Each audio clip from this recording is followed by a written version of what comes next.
8. Howdy, howdy, howdy. Heidi, heidi, ho. I guess we're live. I should probably stop singing to myself.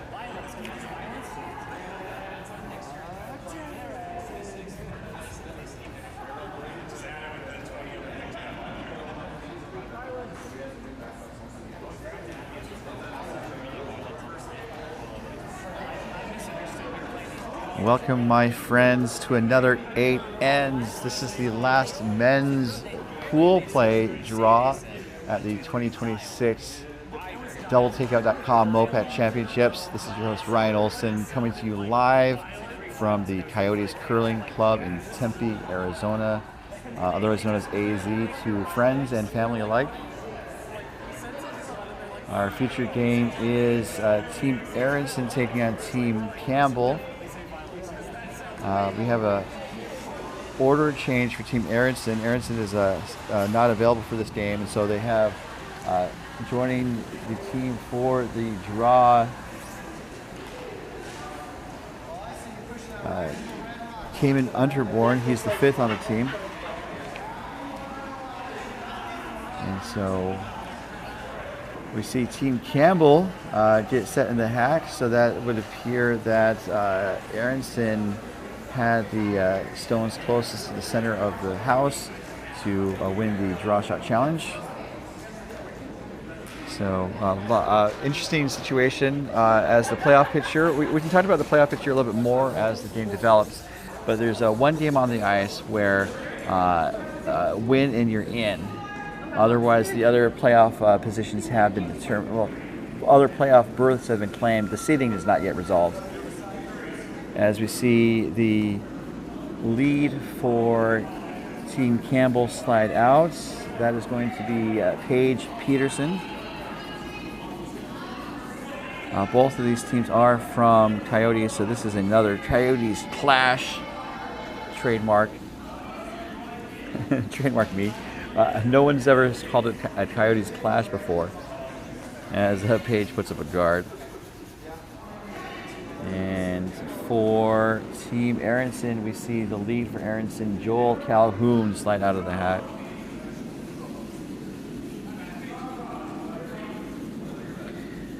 So the game that is the win and you're in is the Sheet D game between Team Raju taking on Team Tate. And the winner of that game will claim the last of the 4 playoff berths. As the competition chair, Kevin, explained to me, Joel's stone will slip into the rings. Just based on where it ended up, that looks to be intentional. So the teams that are in, seeding yet to be determined, include Team LeClaire, Team Slusser, and Team Siggins. As we have Paige throw out his second stone. This is our featured game on the MoPac YouTube channel. If you wanted to check out the other games, you are able to watch static camera coverage on the Coyotes Curling YouTube channel, as Paige's hit and roll is successful.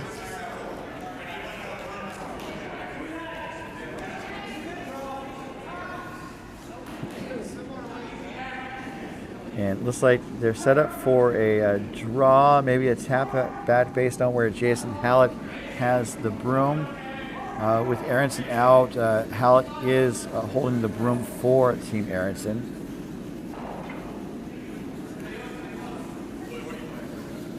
Just looking for a tap. I don't know if Joel is actually a member of Tottenham Hotspurs. He's definitely wearing their jersey. This is over curling, maybe a little light, but they're trying to get it in as far as they can. And that ends up in the top 4-foot area on the edge of the 8.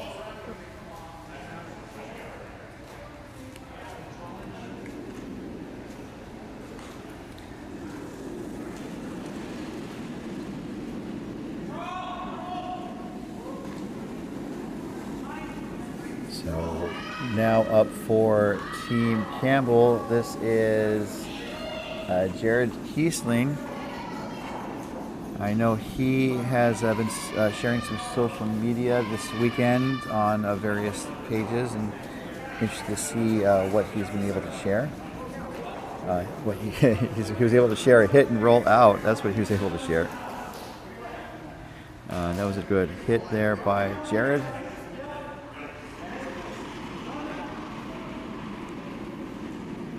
So this is going to be another crack at drawing to the shot stone in the back 8 foot. This is the second for Team Aronson, Kevin Maloney.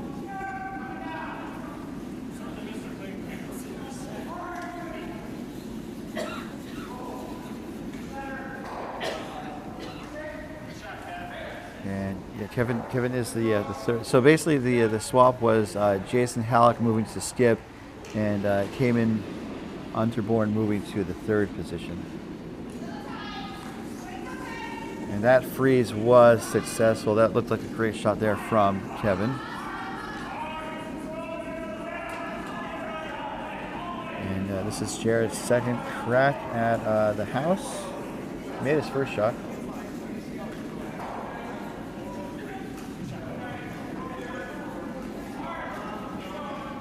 And he's opting to draw. This is coming up a little light. Might be more of a guard. It's going to go around the guard that's already in the top of the house or above the house, and actually settles in the top 12 foot.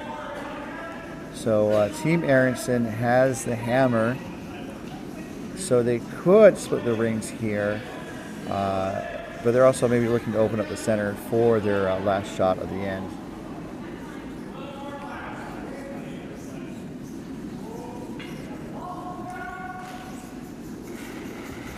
So the broom down is for the peel as Kevin makes his second shot of this end.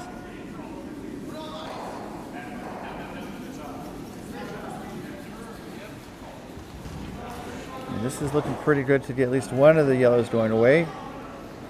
And one of the yellows does indeed say sayonara. The shooter rolls ever so slightly to the left. That was a good clearing stone there from Maloney.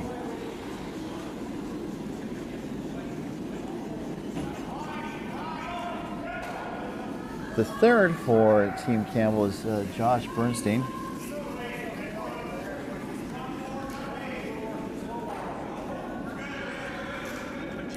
And I think he is, the goal was to draw around those front stones, and it looks really good for the draw. It's going to settle in the back 8 foot. Good for shots. So Halleck could try the clear one more time. That's kind of what he's looking at. The slash double. Just some stones moving. Calling for close to peel weights.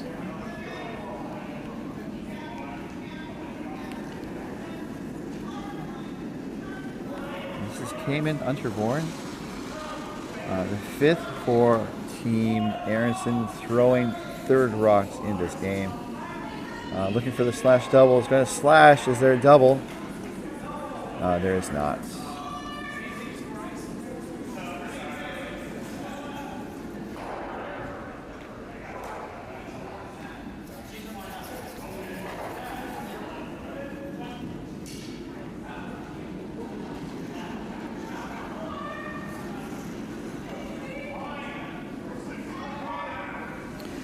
Josh's last rock of the end.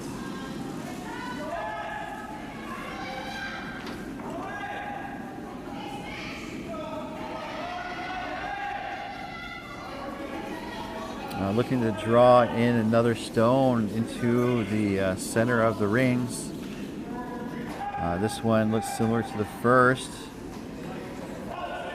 and is in a better position. It's above the tee line. It is shot and might be hard to pick out. And you can see if things are serious, it's because Cayman took his hat off.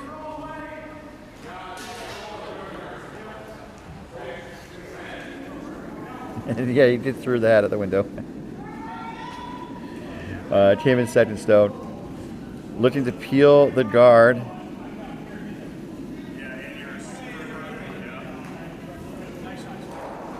And this is going to run the red.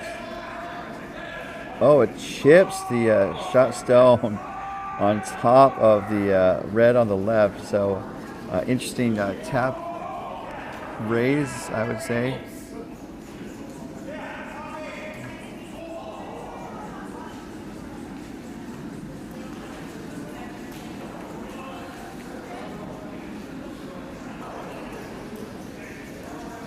So we are to skip rocks, skipping fourth rocks, as we see the eponymous Campbell of Team Campbell deliver his first stone.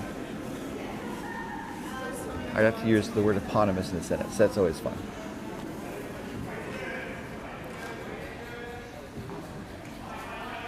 Looking to put up a front stone or a guard with the in-turn clockwise rotation. It chips off of the red and redirects back towards the center.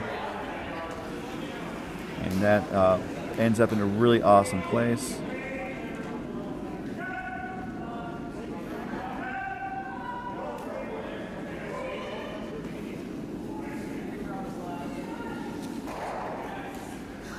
Keeping an eye on sheet D. We'll try to drop in with updates when we can.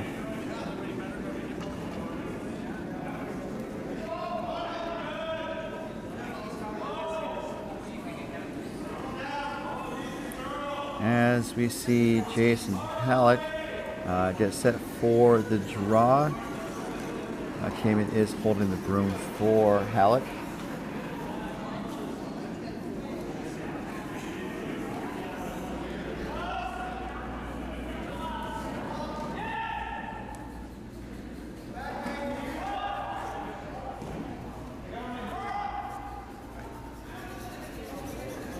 And this draw looks like it's going to hit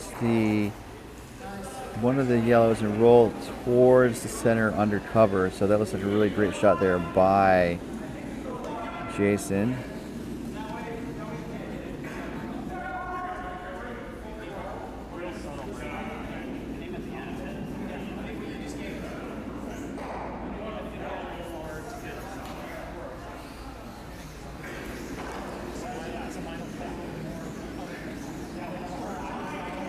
As we see Campbell's last rock, looking to draw down onto the pile, I believe.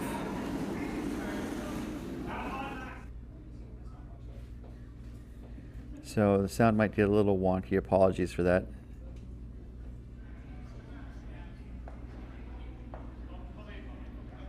And that looks like a nice drawdown.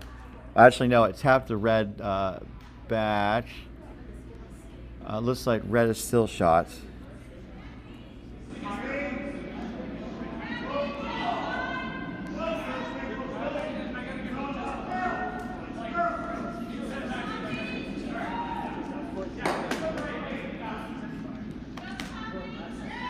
So, just peeking at the other sheets.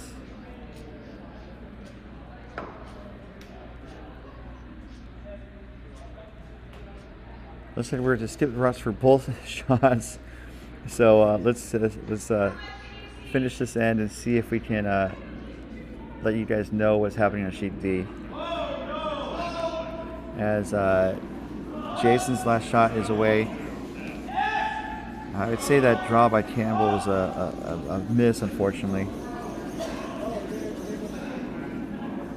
And this rock is going to over curl. So while that is over curling, let's switch over to the other sheet real quick and let you guys see what's happening. This is the last rock of the first end. Raju is facing two. Had the hammer, but it looks like Tate really had a solid first end. Tried to double those yellows out. Ends up just rushing past the shot stone. And ends up giving up a steal at two to Team Tate. So that is how the Sheet D game is progressing, and again, you can keep an eye on that game on the Coyotes YouTube channel. Intentional this time. So back to our feature game. We'll check in on the other game from time to time. Looked like it was a single point for Team Aronson, skipped by Jason Halleck.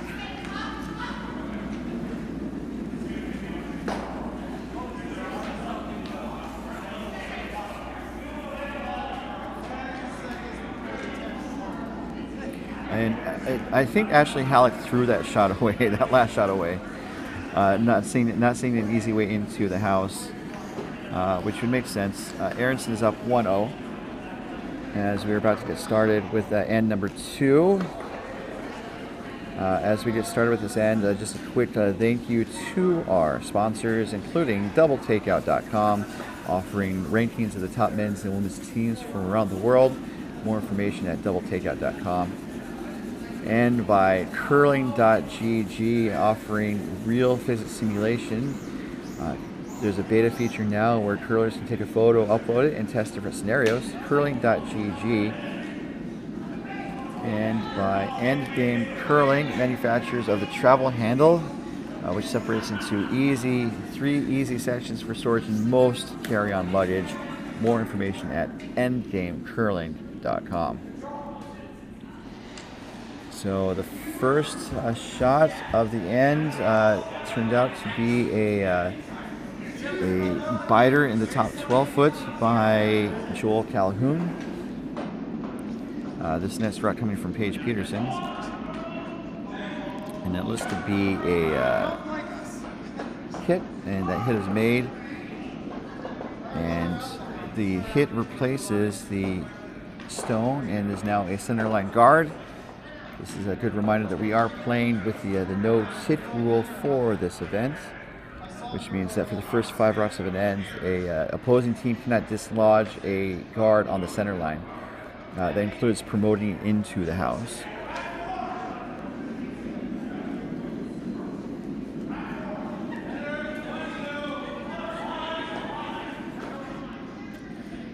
And coverage of this first end is being brought to you by DoubleTakeout.com. Throughout the competitive curling season, that was really close to drawing around, but it does tick the guard. And so the center line guard should probably remain. Although the not-offending team does have the choice, and the not-offending team is choosing to remove the offending rock and resetting the guard into its original position. If the guard is moved on the center line and the other team is okay with it, a subsequent stone cannot be hit onto the guard, onto the center line, and be a no-hit guard. It happens rarely, but I think so. It has to be on the center line at the end of its first shot. It doesn't matter if it's on the center line after. It can't be raised onto the center line. I hope that made sense. As Paige's second stone is an outturn draw. Looks like it's going to raise the guard and split them both in. That was a good tap back. May have been the call there.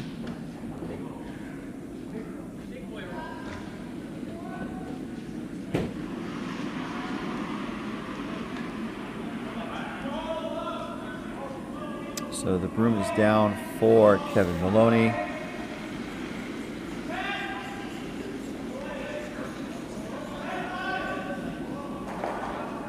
Wearing the Don Cherry inspired jackets.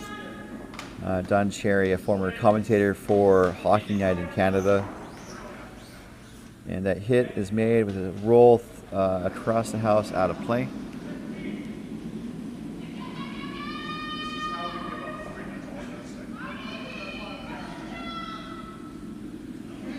So with one yellow in the ring, Campbell is opting to draw to the other side to split the rings.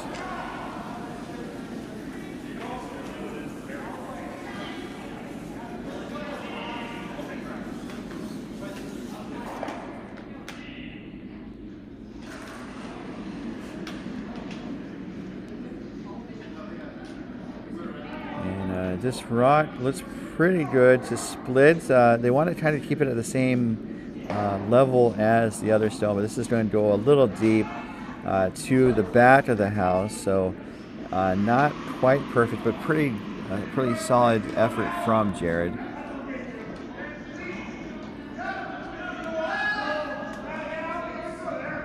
And I'm not quite sure which one is shot rock, although Maloney is being asked to take out the stone on the right. As it came in, started sweeping, now they're working to coax it over. And it's going to hit and go across the house under the other stone in the rings while the shooter rolls away. So a good takeout there. I think maybe hoping for a little double takeout action, which is what happens if you go to the same takeout restaurant twice in one night. As we see Jared's second stone head down the way.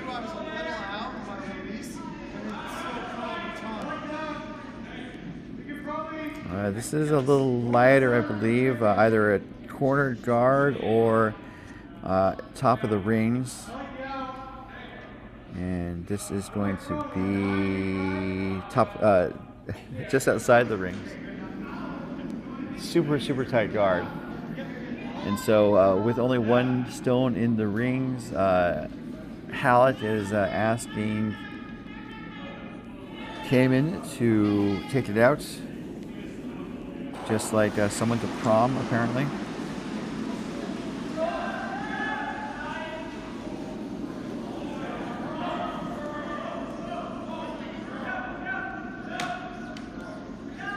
Line looks pretty good. Now they're working to push it over as Joel jumps on the rock. I think they want a little roll is not too bad, and that's what they get. A little roll back towards the middle. And that shot was made by Unterborn.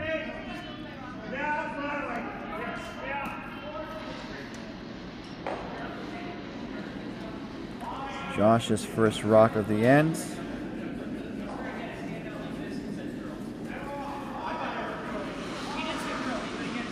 Looking to hit and I think kind of roll towards the guard on the right side if he can.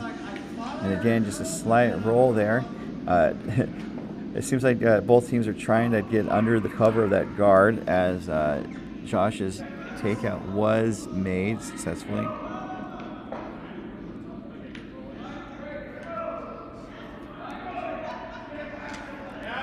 Came in, gets set for his second. Again, trying the same type of shot, the in-turn clockwise rotation hit and roll.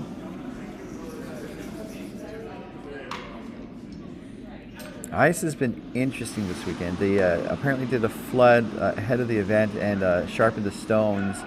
And so some of the stones might be curling a little bit more than they're used to. This one, I think, maybe had that little extra curl as it hits the outside of the shot rock and rolls wide left.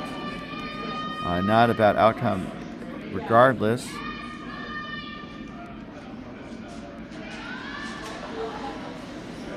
As Josh's second stone is away. Looking for the out-turn, I believe, the counterclockwise rotation. And it looks like it's going to get there. Oh, it looks like it may have over-curled, but not. It didn't over-curl enough. Manages to take out that shot stone, and now there's no rocks in the rings, and so now Hallett is looking to draw under the cover of the Campbell guard on the right.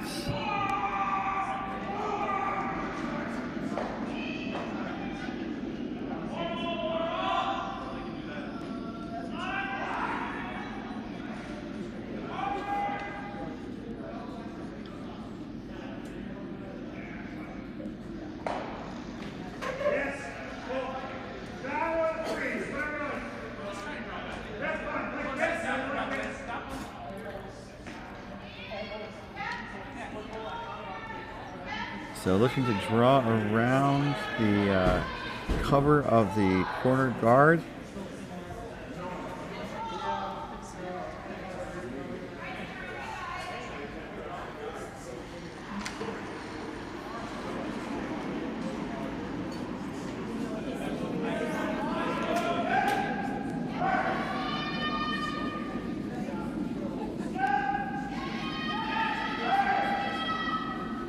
This rock looks like it's going to be close. It just ticks off the guard and spills in. So not a bad outcome, although it is exposed. And so Peterson's holding the broom for Darren to take that stone out.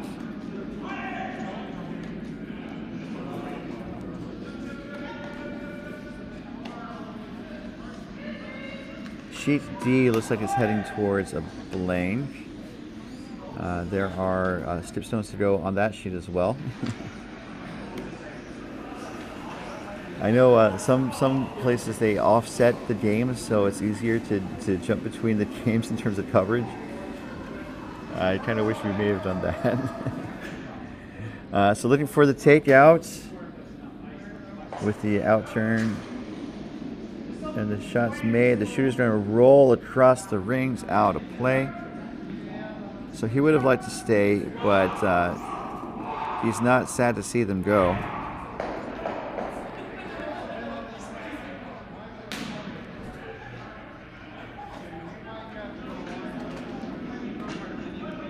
So it looks like they're just going to, kind of clear that stone on the right wing. And that makes sense because Halleck could draw again, but if he drew under the corner guard or if he was light or missed, then Campbell could try to spill that guard into the rings for an extra point. And we call that a split, where you kind of hit the side of a rock close to house, kind of glance it in, and have the other stone kind of roll in the other direction. It's called a split.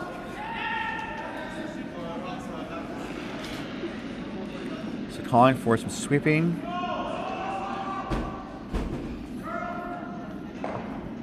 And the shot's going to hit, and the shooter's going to roll out.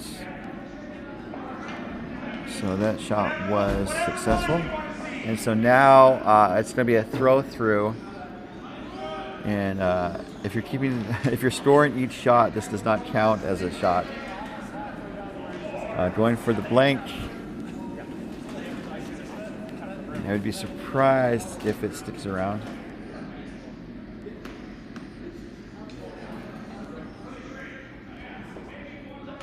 And indeed, there is the blank. Aronson still holds a 1-0 lead. Let's switch over to the other game just to check in real quick on them. But I can tell you that it looks like this is going to be... Oh! There's a red in the corner that kind of... Well, maybe I missed it. So this is Raju drawing to the forefoot for 2 points to tie the game up on sheet D. So that was a good end there by Raju. You can see them doing some high fives. And all square. The winner of this game on sheet D, Raju versus Tate, will go on to the playoffs, a 4-team semifinal tomorrow morning.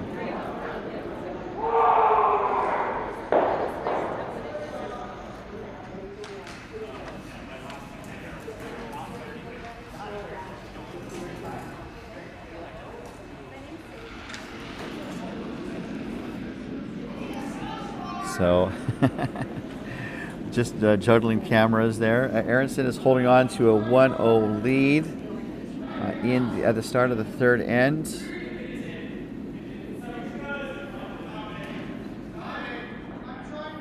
After Darren Campbell blanked the end, that was a well-played end with the teams making their shots for the most part. And Joel draws to the top of the house, and so looking to do some takeout action with Page's first rock.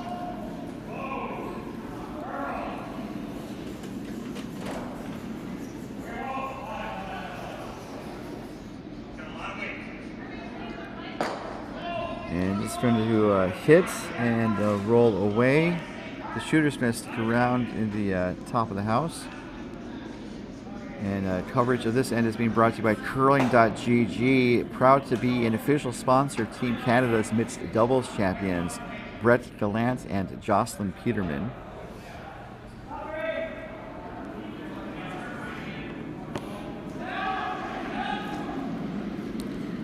So this is Joel's second stone. I think looking to draw on top of the stone in the rings. Joel's been curling for 13 years. The hit is made, so not a draw, it was a hit. He was curling for 13 years, still is curling for 13 years. He was the Club National Playdowns champion 3 years in 2017, 23, and 24. And went to Club Nationals, of course. Best finish was 4th place. This is Paige Peterson's last rock. Looking to, I believe, put up a corner guard. We're actually looking to draw in based on the speed of the stone. Joel. Oh, this is Paige Peterson, pardon me. Has been curling for 4 years and has 9 Bonspiel victories in 3.5 years. And is able to put up the yellow stone just outside the 4-foot on the right side. And so Kevin Maloney is being asked to pop that out. Kevin's been curling for 12 years and has experience at the 500 Nationals in 2020 and 2019. I was going to say, how is that? How was he able to be at a 500 in 2020? And that was 5 years ago. So I'm not quite sure about how that happened, but he was there. Went to 500 Nationals. Went to Club Playdowns here at MoPac for 18, 19, 21, and then 23 through 25. And that hit was successful. And now we see Jared Kiesling looking to, I believe, hit and roll, but this is, I think, going to flash. It does, yeah, it over curled. It wasn't, maybe a little narrow to start with. And so that was a miss, unfortunately.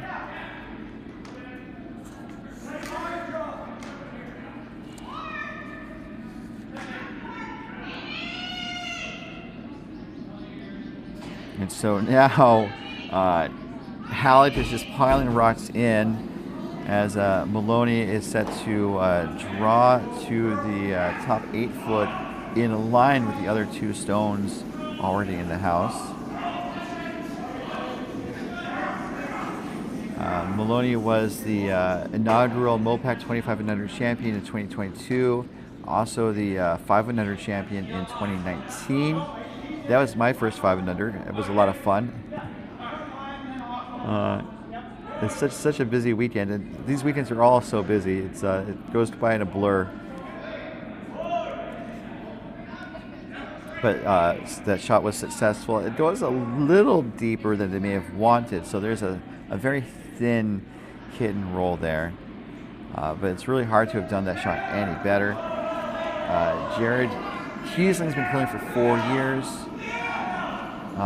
Was the MoPac Senior Champion in 2025. Went to MoPac Mixed Fours in 23. He knows that he won the first Bonspiel that Coyote Wild ever played in. That's kind of the team nickname.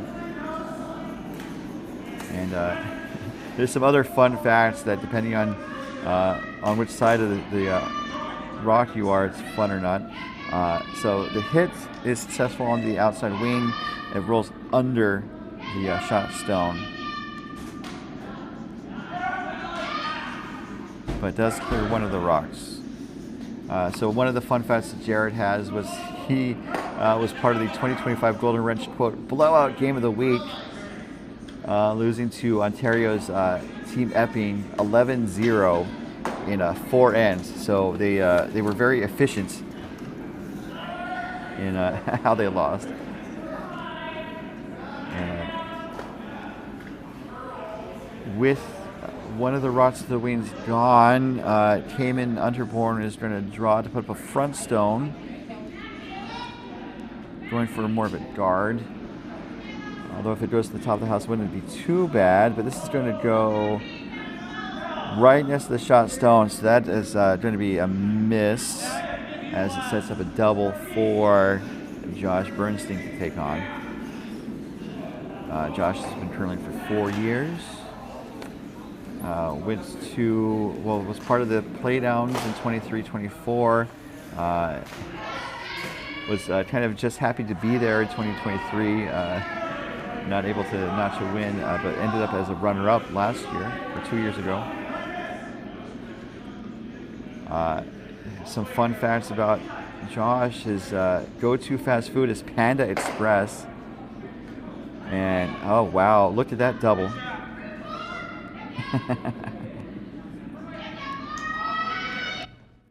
But ended up as a runner-up last year, or 2 years ago.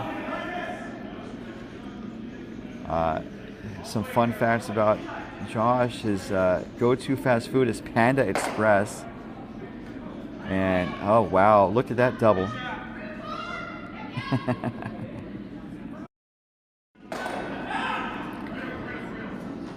And that double takeout was brought to you by doubletakeout.com. Aronson is sitting 1 and is looking to hit and roll. I do see that Paige Peterson's holding the broom for most of this game. I just noticed that.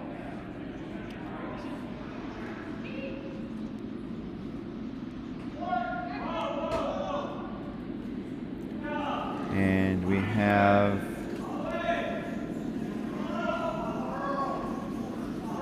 Josh's second stone come down the way. That takeout was successful, although I think they lost the shooter. So Josh was hoping to hit and roll out, I think. Ends up just tapping it forward to the button. So it is one Aronson stone. The stone was the wrong color if you're team Campbell.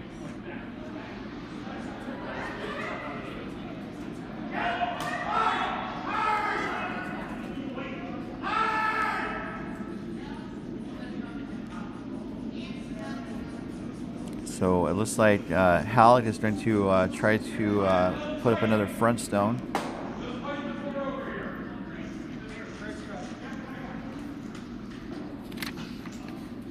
Jason Halleck has been curling for 11 years. Went to Club Playdowns many years. Looks like started in 2017. Pardon me. And has been most years since. Took a year off of COVID and then took 2022 off, but has been there ever since. And this is going to be more of a freezer tap. Looks like it did tap ever so slightly. And it sets up a double, unfortunately.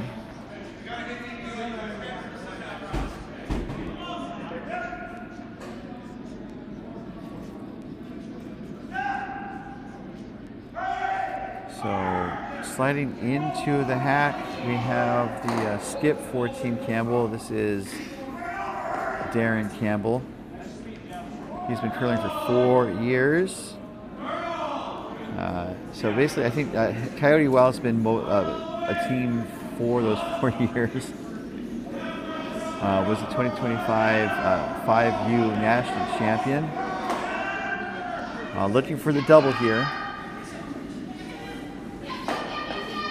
And it's going to get one And the second one sticks around on the back of the house while the shooter goes to the edge of the 12-foot. So Halleck is going to try to pop out the yellow rock. I think ideally hitting sticking or rolling slightly inward, so then Campbell would be forced to a single point.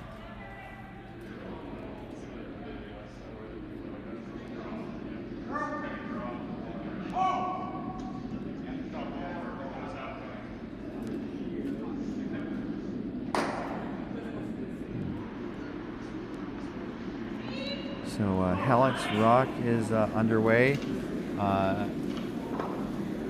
Jason Halleck was the 500 MoPac champion in 2019. This is sliding out. So he threw a lot of weight and just kind of pushed it out a little bit. So now Campbell has a chance for two. Just that rock started out and kept going. Sorry you couldn't see that.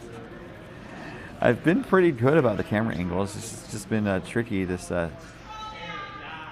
draw. And I'm going to have to go out and check the battery in a moment. As we see Darren Campbell's last, a tap back for two.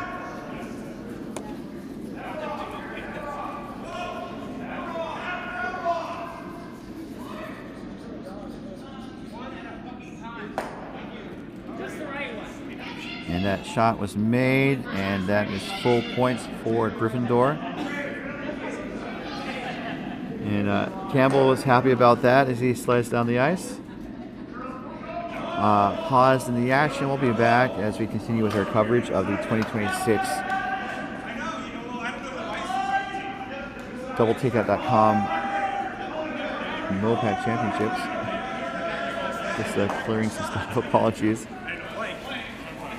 And I'm going to go check that battery. I'll be right back.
And we are back.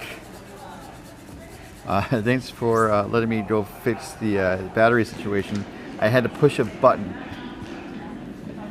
which surprised me, but I caught it in time.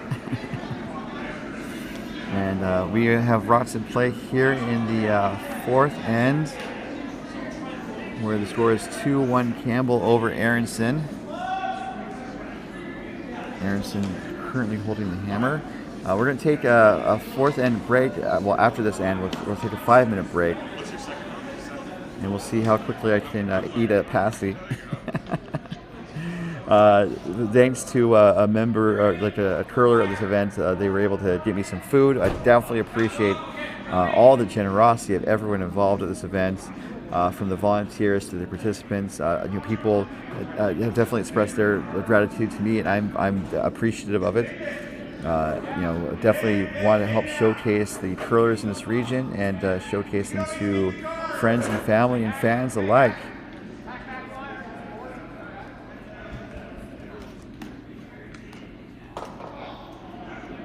So, rocks in play. Let's go around the rings while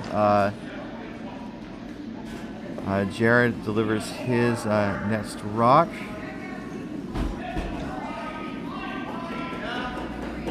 And we'll note that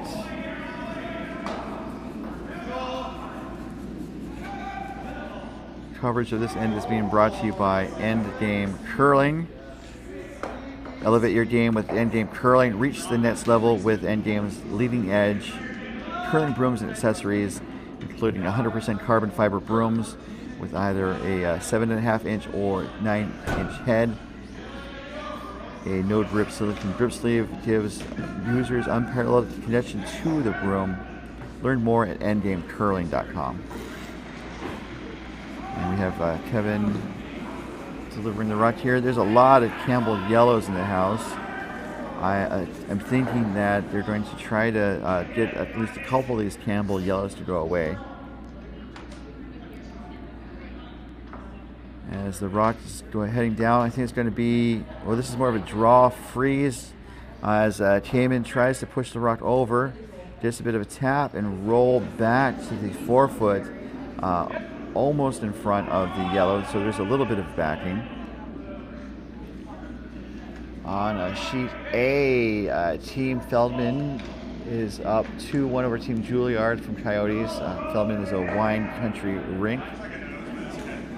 On sheet B, we have Team Siddons taking on Team LeClaire. They are all tied at 2 after 3 ends, with Siddons holding the hammer. And then on sheet D, trading 2s back and forth as well. Tate opened the scoring with a steal at 2. And Raju responded with a deuce, and Tate got it right back. It's currently 4-2. Tate over Raju. Oh my goodness, sorry. Campbell was inside, Kiesling was inside, and actually took out his own stone, leaving the red shot stone in place.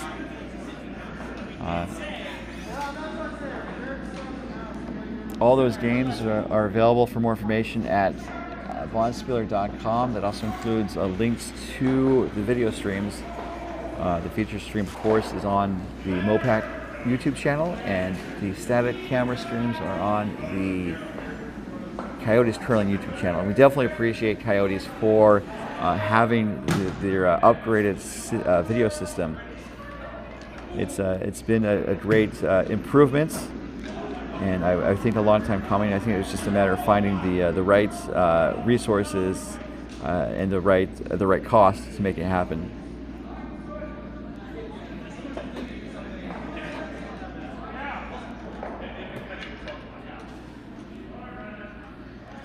So that draw from Maloney is a level with the shot stone, so it sets up a double attempt by Josh Bernstein.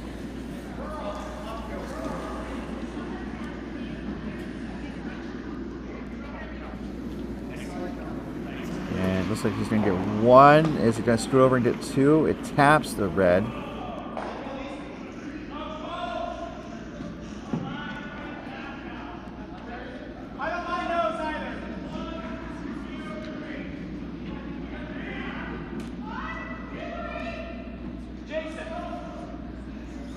So now the situation is Campbell sitting 1 and 3, and Halleck skipping team Aronson. This draw is looking to, I think, draw around the cover of the center guard.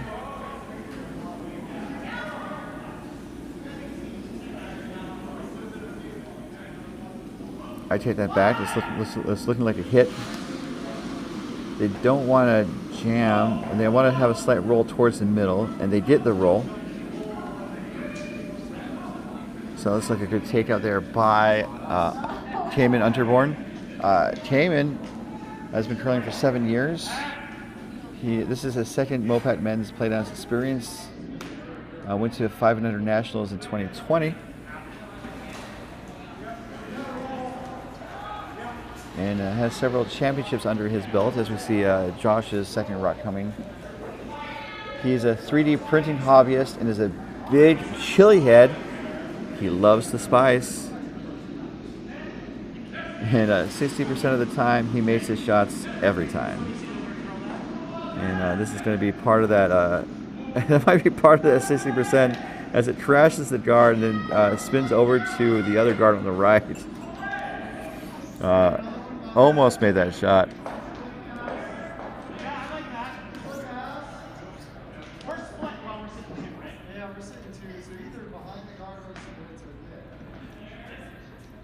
Jason, I kind of like going to the other side. Yeah, I got the yellow backing, right? So they're looking for a draw now.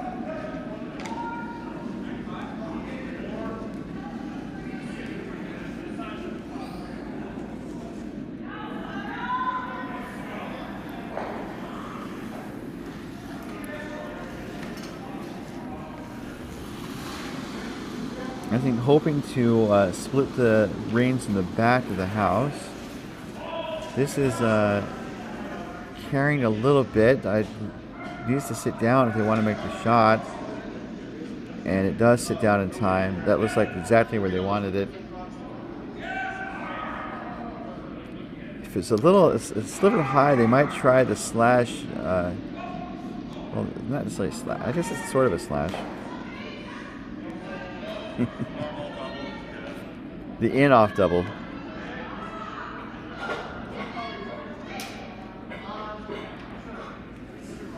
As we are to skip stones just like that in this fourth end.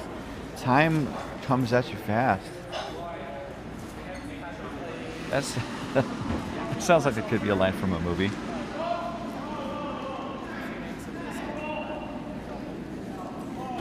And Darren's first rockers away, looking for that thin in-off double.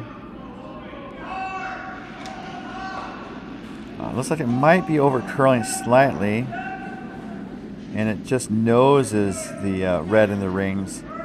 And so with 3 rocks to go, 2 Aronson Halleck rocks and 1 Campbell stone, it looks like, I think Halleck's going to make that yellow go away and sit 3 again. It wants to be in a place so there's not a double. And I think the out for Campbell is to draw on top of the, well, I think draw on top of the shot stone in the back 4 foot, or what will be the shot stone in the back 4 foot. I say will be, I mean, Halleck could miss. But that's dangerous. That's why I said well, because do you want to get rid of it and make sure that the most you're giving up as a score is 2, or do you want to possibly miss it and give up 3?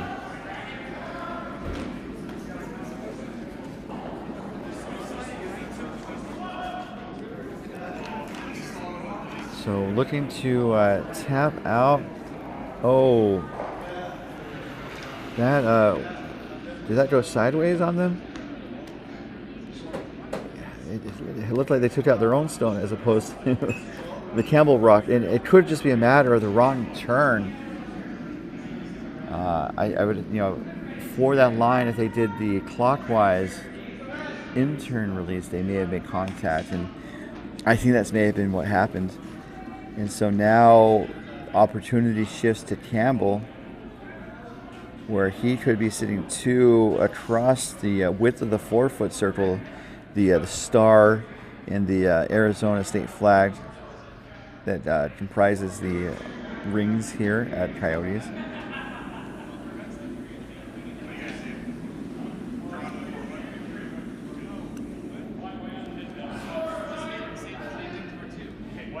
Man, that was just an unfortunate error on the part of Jason Hallett. So the broom is down for the draw.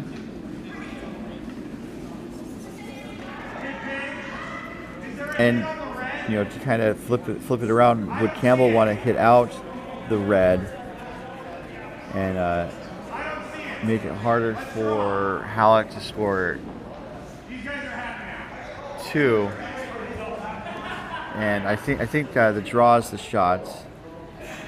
Just there's so many variables in trying to take out.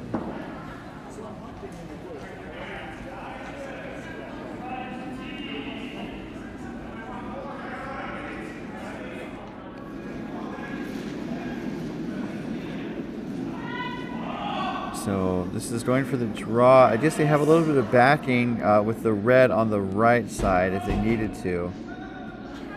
And this can't go too deep. And it looks like it may have just gone an inch too far. Oh, it's really, really close looking at the overhead monitor. So Hallett has a double possibility to hit the inside of the red, of the yellow that's on the left there, and then spin across. He gets them both, and then he scores 2 that way. He scores 3 that way. Apologies, or apologies, as one might say.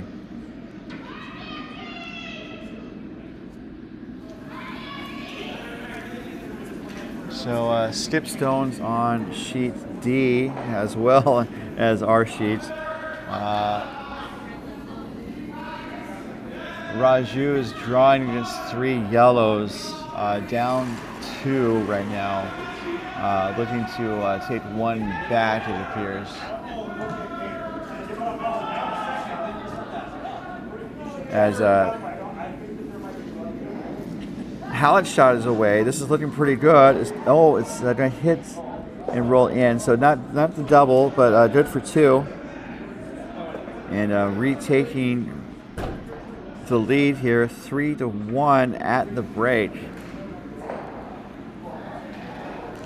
So Jason Hallett skipping Team Aronson in Aronson's absence today. So the score right now is 3-2 in favor of Aronson. We're going to take a pause in the action. We'll be back in about 5 minutes. Thank you so much for tuning in, everyone, and we will have more coverage in just a moment from the 2026 Club Playdowns, brought to you by curling.gg. And ongoing coverage of this event is being brought to you by doubletakeout.com. Throughout the competitive curling season, proprietor Ken Pomeroy updates the site with stats and information to create a ranking of the top men's and women's teams from around the world. More information at doubletakeout.com. And by curling.gg. Curling.gg is growing fast and has partnered with Jamie Sinclair from the Curl Up with Jamie channel to bring more curling insight to fans everywhere. And by Endgame Curling. Elevate your game with Endgame Curling. Learn more at endgamecurling.com. We will be right back.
And we are back to our ongoing coverage of the 2026 DoubleTakeout.com MoPac Championships. This is your host Ryan Olson, and we've got ourselves a pretty tight game here between Team Aronson and Team Campbell on sheet C, as we have Joel Calhoun throwing the opening stone and going for a center line guard.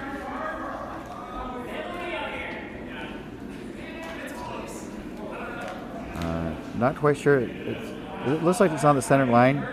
They could call for a technical timeout to confirm, and they are calling for that timeout to confirm a center line guard on sheet C.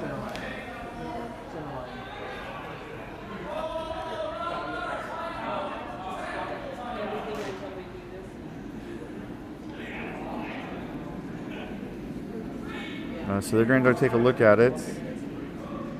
And as we take a look at it, it looks like the very edge of the rock is on the center line. And so they have a T-square or a square measure, and just basically slide the measuring device, just a piece of plastic really, onto the center line to make sure that the stone is either touching the plane of the center line or not. It's pretty straightforward. I would say that's the third most exciting measure in all of sport. As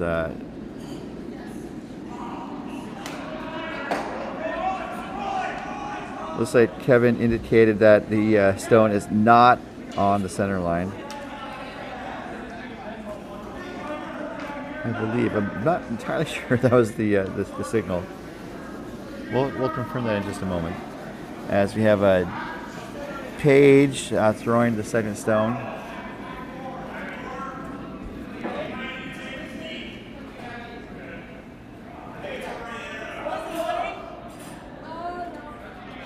And so opting to draw around. It looks like a on or not. It was off. Okay. So Kevin says it wasn't that close. So opting to draw around though with his first shot. Settles into the back behind the guard, as we have the net shot coming from Joel of Calhoun.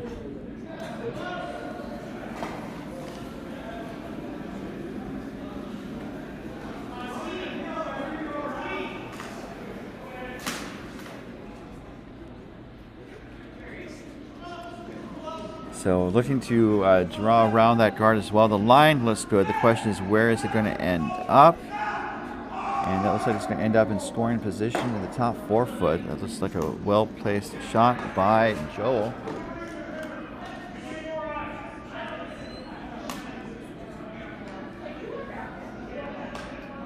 And the Page is set up to do the draw as well.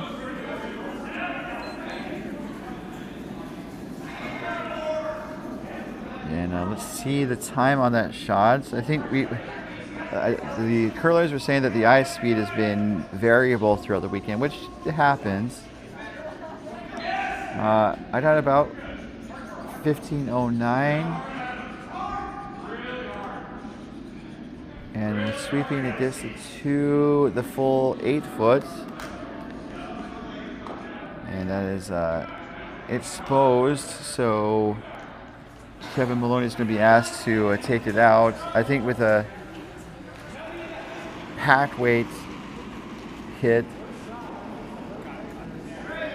Just seeing where Alec wants to put the broom. He wants to tap and roll, looking for bumper weights.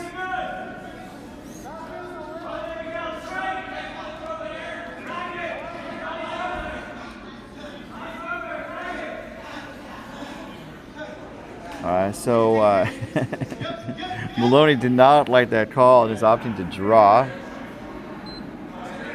which is understandable.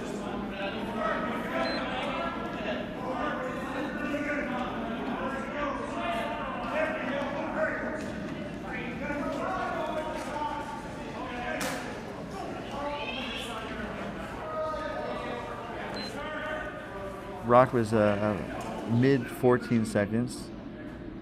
And it's going to end up top of the 12 foot, just biting the edge of the rings. So the angle favors Campbell right now. He could pop out that red stone on the left with a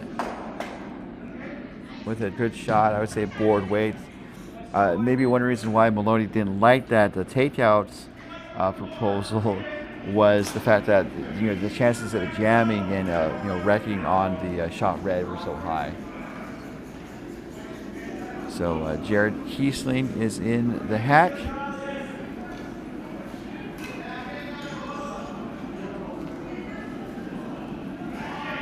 Looking to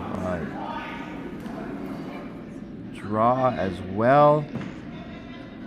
Just kind of piling up rocks in front of the rings, it appears. And this is going to curl into the guard that Maloney just put up. So maybe a slight miss, but that still seems to have worked out in Campbell's favor.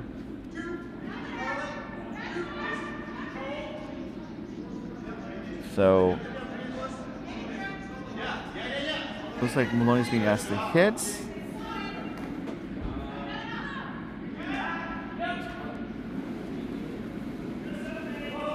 And the line's going to be pretty important with his shots.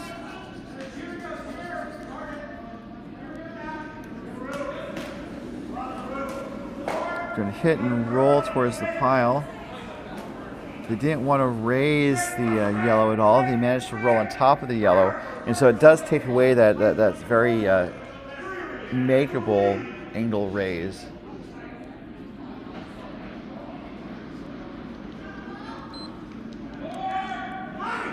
So Peters is going to try to attack it from the other side with Kiesling's second stone.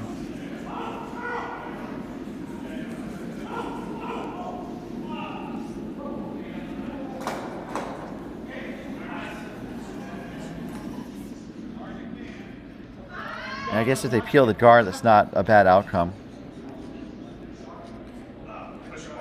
And it looks like it's going to flash everything, so it was a little tight to the broom, I believe, or not enough ice.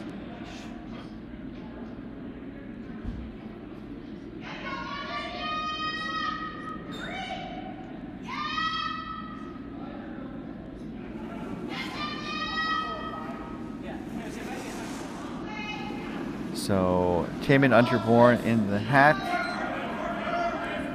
Looking to put up a front stone, I believe.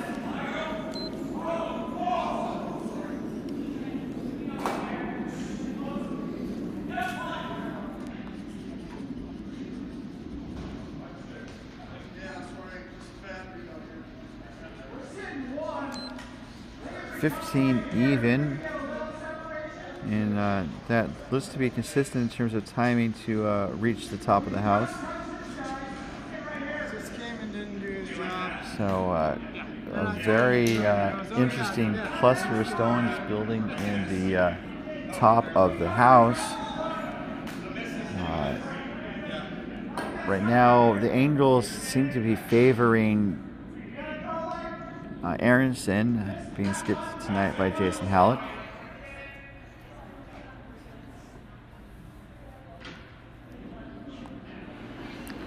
As Josh is set for some cleanup down the middle.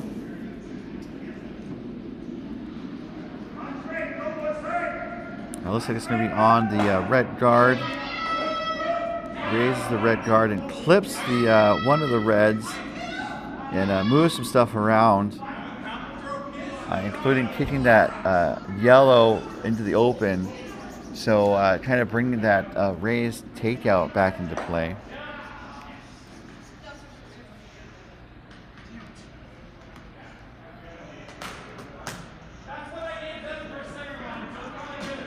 It's a tough situation right now for Campbell, as Halleck has a chance for two here. On Gorn is getting set.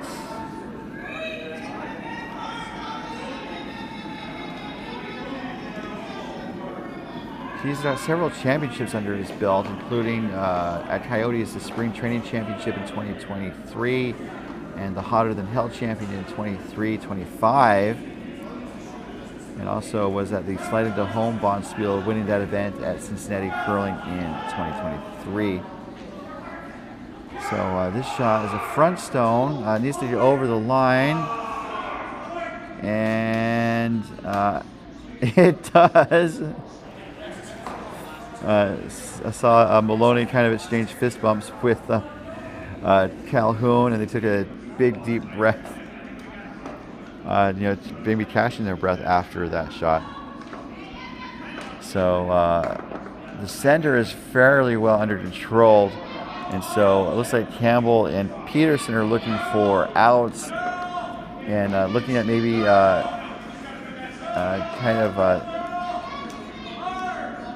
hitting the inside of the outside red there, and then kind of smashing it across the rings to get one or two of those reds moving.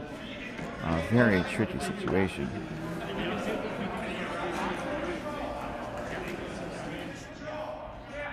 Looking for control weight, I believe. This is Josh's last zone.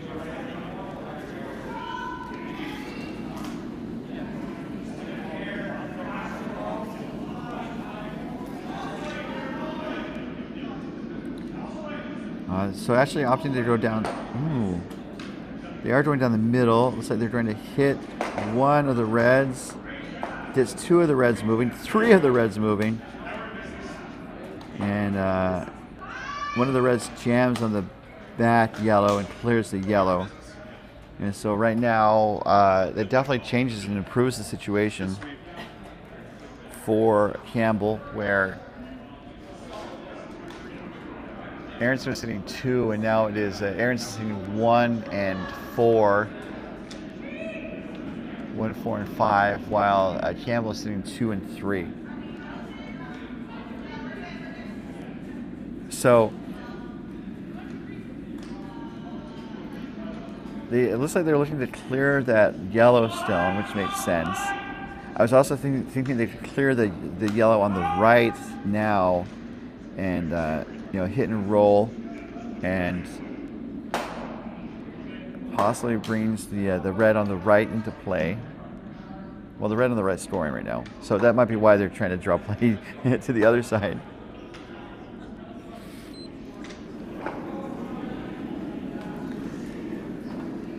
So the broom is down for Jason Halleck, skipping Team Aronson today. Looking for a hit and roll, I believe.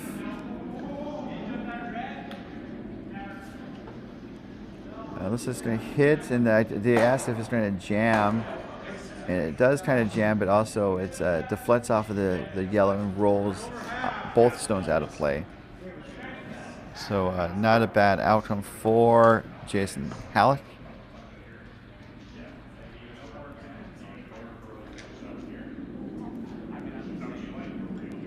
As it is an increasingly open sheet.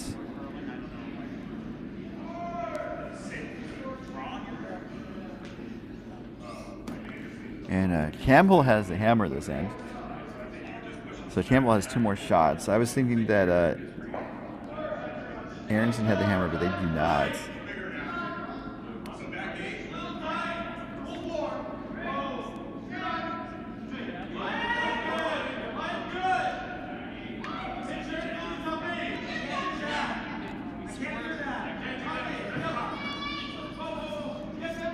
So after talking about it, the broom is down to, I think, hit out the shot red on the right side of the sheet.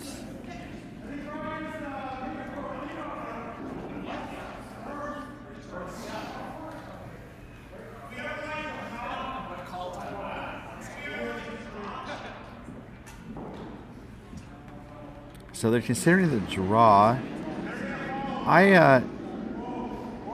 I don't know about that. I mean, they could draw now, but I think if they take out the shot stone, I think it just gives them more options.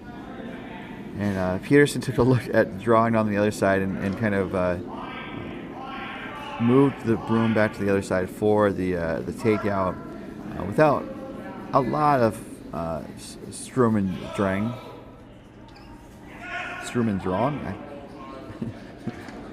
Some words elude me.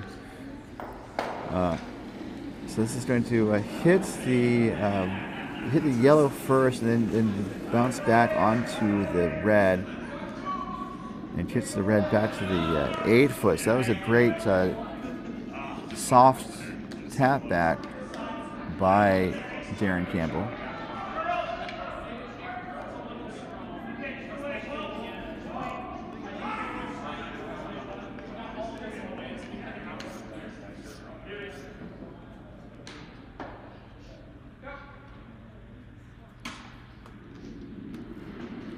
So I think looking to definitely avoid giving up 3. Hallett is going to hit out the yellow. There's a jam possibility in the back.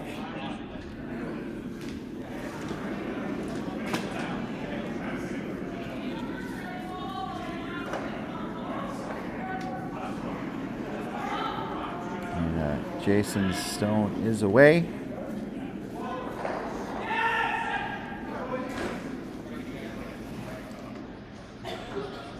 Looking to, I think, hit and roll under would be the best. I think outcome is going to hit and roll not under, but alongside. And so I think Campbell has a difficult shot to get 2. If he makes the red go away and just noses it, I take that back. I was getting confused. The rest, if the red stone goes away, they're scoring 2, which is, I think, they're what they're looking for. So, getting set and delivering nose hit for 2. Looking for control weight on the takeout attempt. And they don't want it to over curl, but it looks like it's on the money. This is going to hit the red out, and then the shooter is going to stick around in the outer 8-foot 4-2. So good takeout there by Darren Campbell to retake the lead. It is 4-3 in favor of Darren Campbell and his ring from Coyotes. Pausing the action. We'll be back in 60 seconds.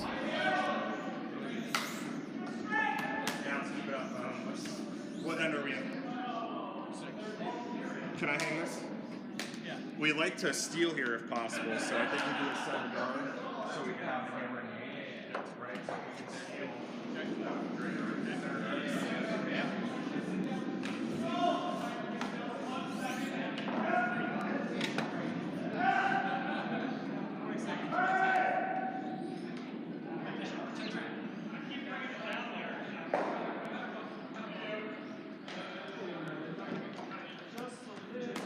Josh is just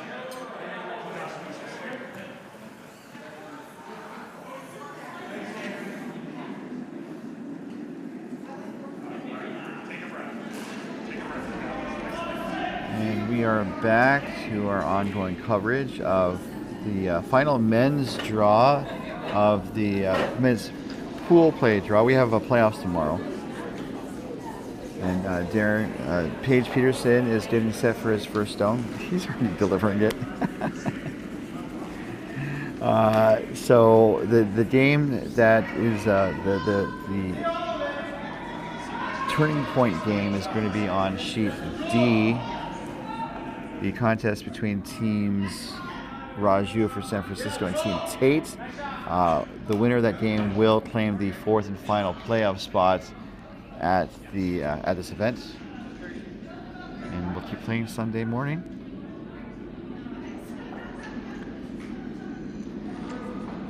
So after the 5th end, Tate got a single to take a 5-3 lead. After 5, Raju has a hammer in the 6th end. That game and all the games are streaming on the Coyotes Curling channel on YouTube. So Paige put up a center line guard, and Calhoun is looking to draw to a corner guard position, and looks like he got there. Got a little help from the acting skip, Jason Halleck. While Paige is quickly pushing out of the hack for the second stone, let's go around the rings. On a sheet A, Team Feldman from from Wine Country is up 5-1 over Team Juilliard. That team is from Coyotes. On sheet B, the contest between Siddons and LeClaire, both of those teams from Coyotes.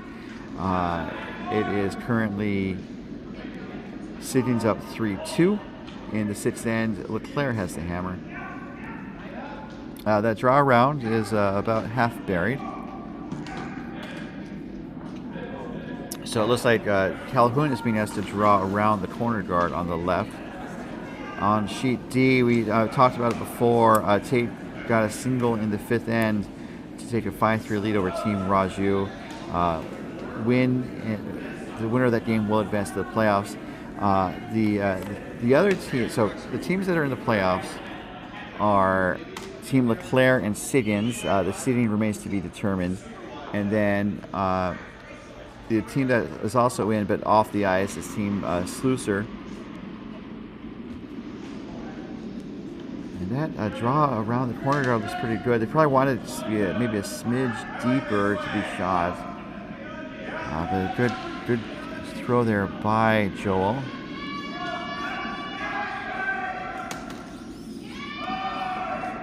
In the women's field, we have one women's game on the ice, as you may have heard. That is Katie Feldman taking on a team. Taking on Team Juilliard. So on our sheet, Jared Teasling is looking to, I think, draw on the left side. So looking at the women's field is much more up in the air. And Jared was kind of waving off the sweepers as it kind of over curled on them, and it's going to end up in a off-center position to the right. So Halleck is looking to clear those guards. In the women's side, there's 3 teams at 4-1 and 3 teams at 3-2. So it seems likely that like 2 of the 4-1 teams will make it, and then maybe 2 or 3 of the 4-1 teams, and then 2 or 1 of the 3-2 teams will make it. The 4-1 teams are Aubrey, Keeling, and Thinkenderai. And the 3-2 teams are Camarena, McDonald, and going for the clearing action on our sheet, and it clears one of the stones. The shooter sits around as a guard, and that left side of the sheet is pretty well protected. The 3-2 teams are Camarena, McDonald, and Walsh. We had 9 teams in the women's pool, which was very impressive this year.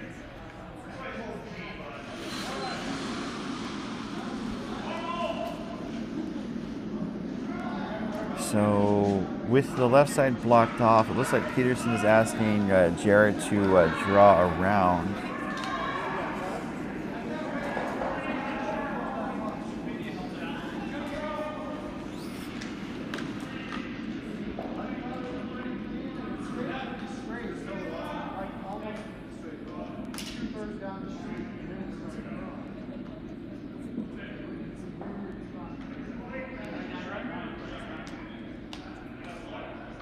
Ashley not drawing around it, put up another guard. So for Aronson, I think they're looking to peel or to run back the red onto the yellow. It's a raised takeout for Kevin Maloney to take on.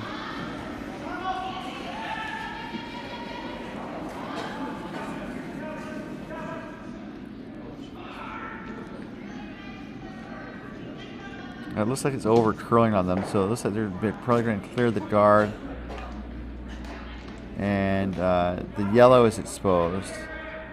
So Peters has the broom down to tap that yellow up under all those guards, that Christmas tree, that strand of Christmas tree lights, starting from the center line, extending left about 4.5 feet.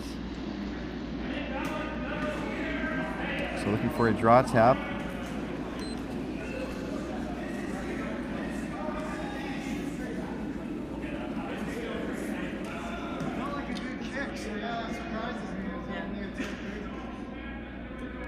I don't know if they're going to get much of a tap based on the weight. That was 1441.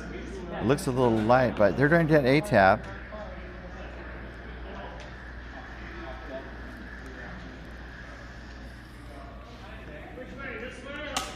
But it just taps it straight back almost. So Halleck, I think, is lining up a. Oh, it's buried. So I think they're going to try the raised takeout again. Calling for peel weights.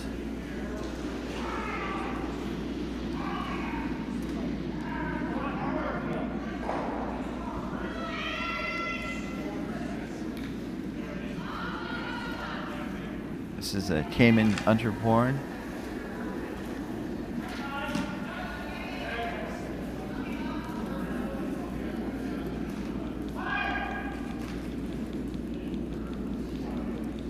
Looking okay. You're gonna get one. It's one of the yellows moving through the rings out of play. So that looks like a really good raise takeout there by Cayman.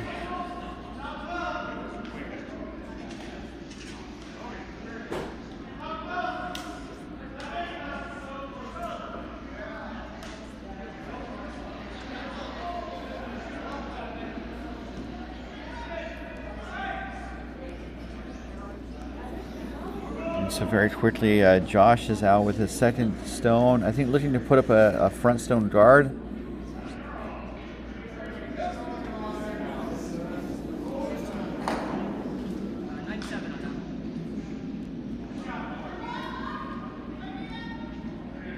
That ends up in a pretty good place, although Halleck and Cayman Unterborn could try the raise takeout again.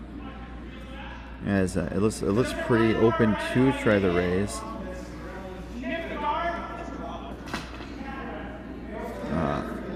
Looks like they might be also trying to just chip out the shot stone.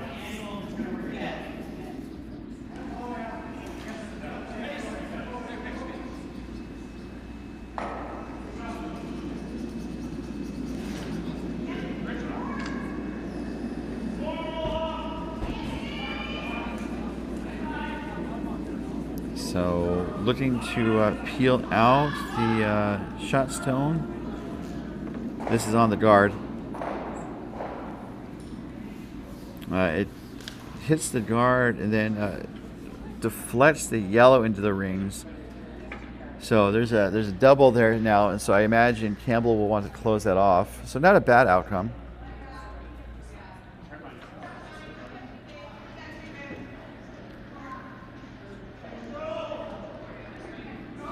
We are to skip stones.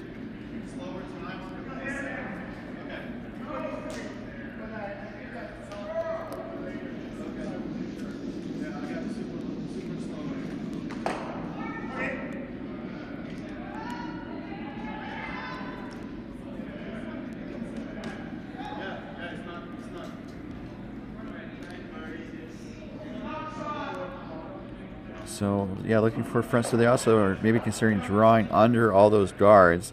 If Aronson and Halleck are able to hit out those stones, a whole bevy of trouble. And Campbell calls a timeout. While that timeout's underway, let's maybe check to see how the other game is going on sheet D.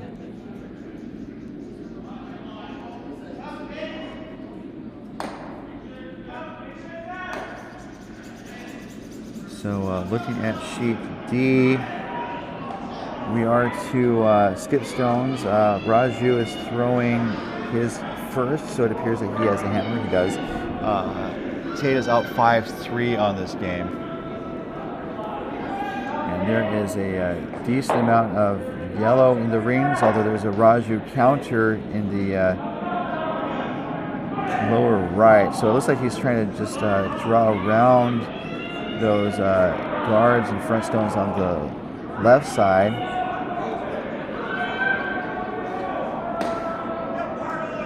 And it looks like he's able to draw in. This looks to be a pretty interesting situation for Raju to cash in and get a couple points here.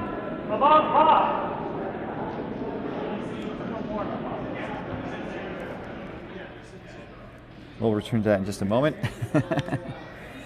So back to our feature game. Looking at the two Campbell yellows, so they're sitting 1-2 right now, but Aronson is sitting 3-4 buried. And so interesting situation for Campbell, looking to, I think, put up a front stone. We're gonna jump back to the other game, where we can see that Tate is looking to tap out one of the reds, maybe sit shot, but not give up 3 points here. This is Sean Tate with his last.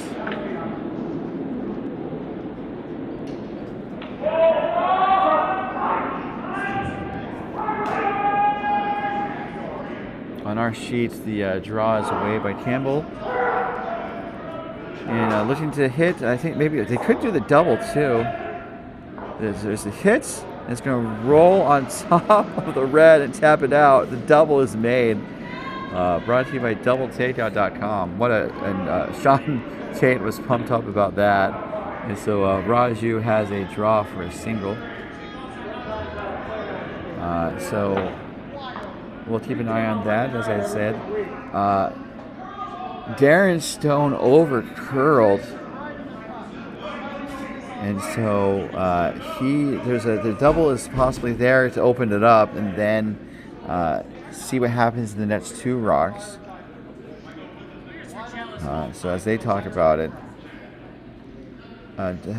fascinating ends developing on both sheets, as we see P and Raju throwing the last rock here in 6th. Down 2, so looking to get one more back.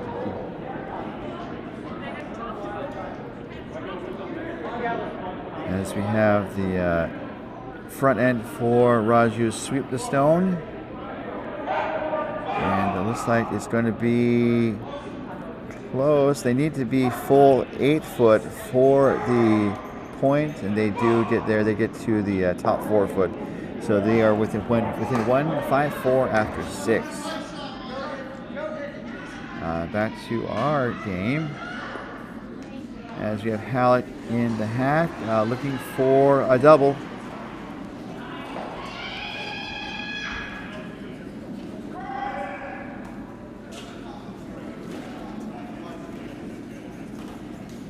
And this looks close. It's going to get 1, and then it's going to roll away. So didn't curl as much as they wanted. Sorry. Wanted you to see that. So now Campbell's sitting 1, and they want to, I think, make sure that they don't bring those 3 Aronson stones into play. So I think they're looking at a front stone. There's a couple ways it could go wrong, and I know how they could go wrong because I've seen it happen before. They have that guard, and if the rock is a little light and it curls into the guard, it could open up the shot stone for a hit and for 4. The positive thing is that Campbell's been down this path or a similar path. But this is a key moment here. This could be a TSN turning point.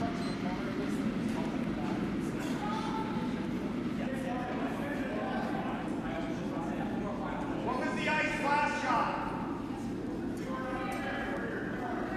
I think we need that.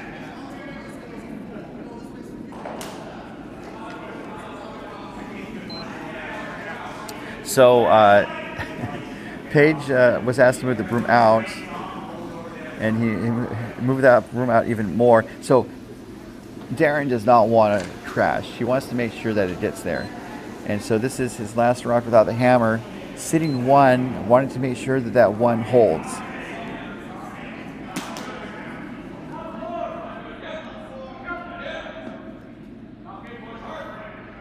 So this line is looking a little wide, but again, they didn't want to wreck. 1578.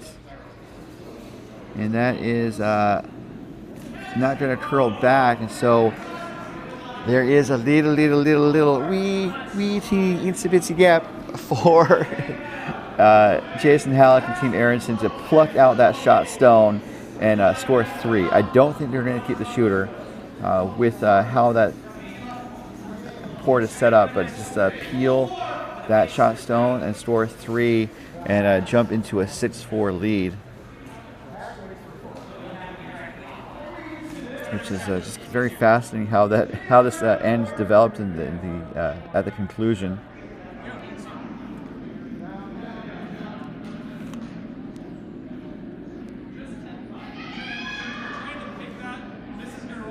So Cayman Underborn the 5th for Team Aronson,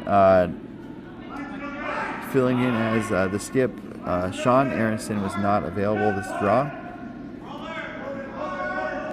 Available to play, shall we say. He was on the ice to help offer some advice during the timeout. So the shot is away. And this looks close. They want to make sure it doesn't crash on the front stone, the guard. It's going to hit, and then it's going to roll. Oh, beauty. So it didn't roll out, and that is going to be a 4 spot for Team Aronson. And this looks close. They want to make sure it doesn't crash on the front stone, the guard. It's going to hit, and then it's going to roll. Oh, beauty. So it didn't roll out, and that is going to be a 4 spot for Team. So Aronson retakes the lead. This has been a back and forth game. Aronson is up 7-4 over Team Campbell. We are in the 7th end in a 3-point game, and these teams, they're not going to be able to punch their ticket to the playoffs, but they are still playing all out, even with the substitution on Team Aronson's team. Definitely seeing a lot of crucial shots and very interesting ends developing.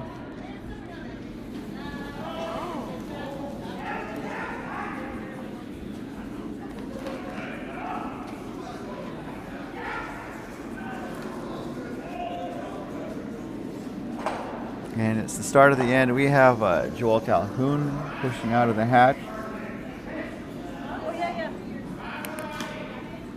No, I didn't bring it out. It takes too much stuff from us. Yeah.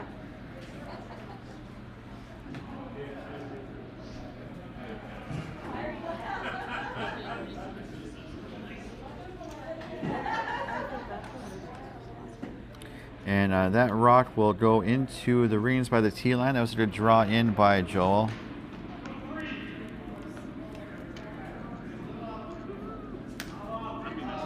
Coverage of this end is being brought to you by Endgame Curling. Take your broom on the road with ease with the Endgame travel handle.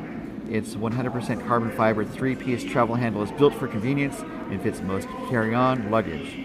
Plus, it's compatible with the heads of other broom brands. Elevate your bonspiel game with Endgame Curling. Learn more at endgamecurling.com. And We are in the 7th end of 8 ends of regulation. If the game is tied after 8, we do go to an extra end. And if the game was tied after the extra end, we do a draw to the button. So we have a lot more curling on tap tonight and Sunday, coming to you live from Coyotes as Paige puts up the corner guard. Joel, I think, is going to draw around and put up a front stone, or looks to freeze on top of the stone he just put in.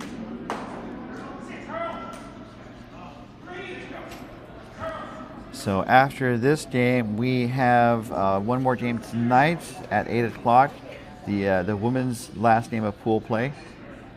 Our featured game will showcase a team Thangdarai from San Francisco taking on Team Aubrey from Coyotes. That'll be a very crucial game, and the action starts at 8 o'clock Mountain Time, and the winner of the game will we'll see who goes on to the playoffs. Semifinals will be at 8:20 a.m. Sunday, with the championship final at 12:20 final. Again, all times Mountain. So Paige, I think, was looking to draw around that corner guard, just ends up being a little light and puts up another corner guard. That could have been the plan, actually. Joel's draw around didn't curl, or actually it was a little light. Ended up as a front stone. I think that was kind of a good plan B. As we now have Kevin Maloney in the hat.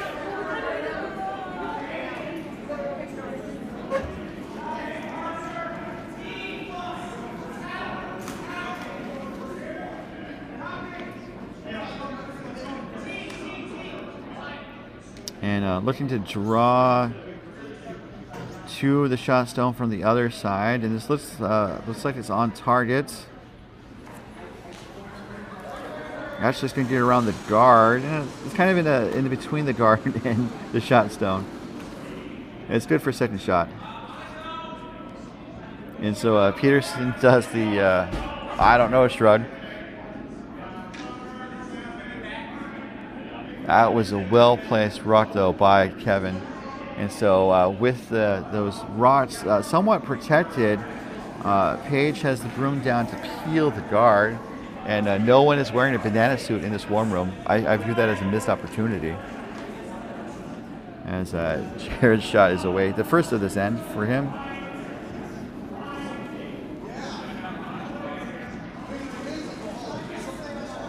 Looking to peel the guard, and it looks like it's going to be peel. Oh, it ran the red into the rings and kind of moved stuff around. So shot rock is now on the on the button, and the second stone is on the edge of the 8-foot. So that looks to be a smooth move by Jared.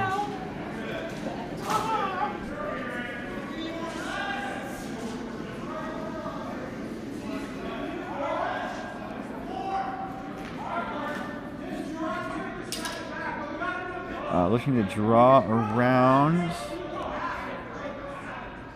This looks like it might be on the guard. And Campbell jumped up to sweep. I'm going to guess that Peterson is not able to sweep very much this game, as Campbell kind of booked it down the ice to help sweep. And since he's down here, he's going to give some advice on what to do with this shot. So that shot from Kevin was just a little light. Did kind of roll towards the left to provide some cover, so not the worst outcome. As Campbell makes his way back down the sheet to the delivery side. And it looks like we're going to see some takeout action, perhaps. I think they could get to the shot stone.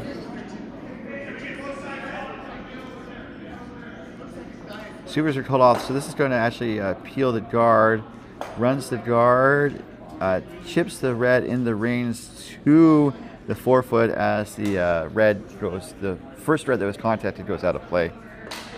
So a miss there from Jared. A tough shot, though, I think.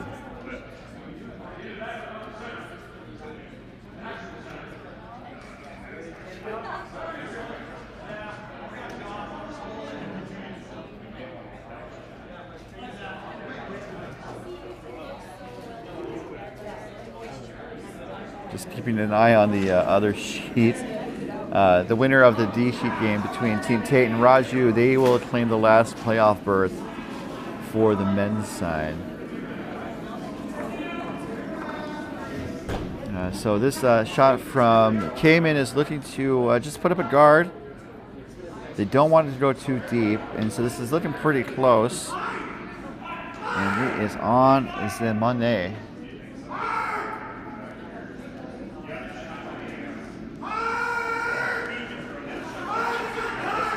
So that guard does protect the inside of the shot rock, but you can kind of see that the most outside one is accessible, but you could peel that out, but you would only get one of those out, and that you wouldn't be able to stick around. And so Peterson's calling for the peel. No one's ever called him Peelterson before. There's no reason why.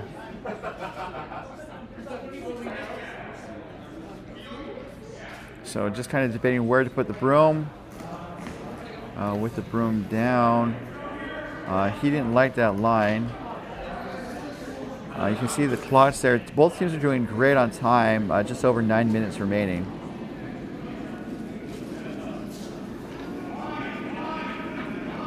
Looking for the peel.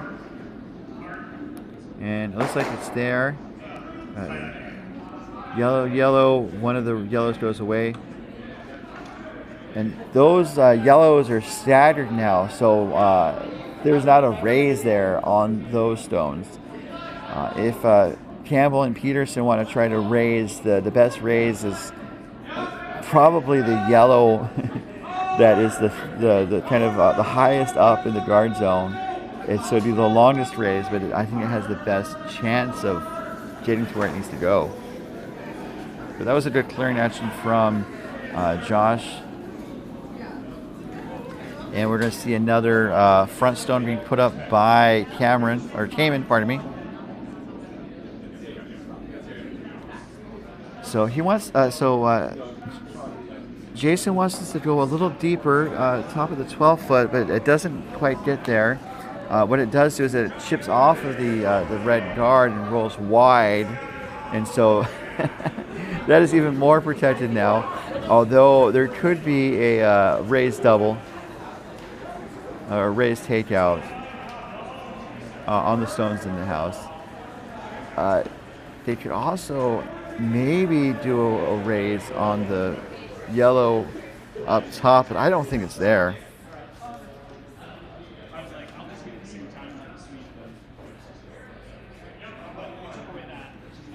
So tricky situation here for Team Campbell.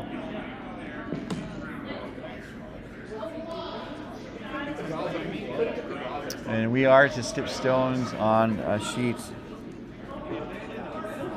D.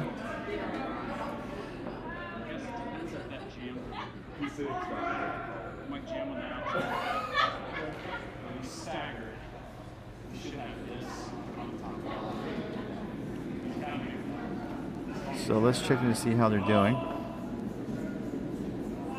Well, in a moment. Let's see Darren's shot first. Looking to peel, clear some of these front stones. And it looks like he's going to get 1, 2, just 3 rocks moving. One of the reds is promoted into the range to the back 4 foot, so it does add another counter. And so Halleck is looking to kind of close it off, especially with the front of the house more open than ever. While that's happening, let's take a look over on the feature sheet where they're down to the last 2 skip stones of the 7th end. Team Tate is up 5-4, I believe.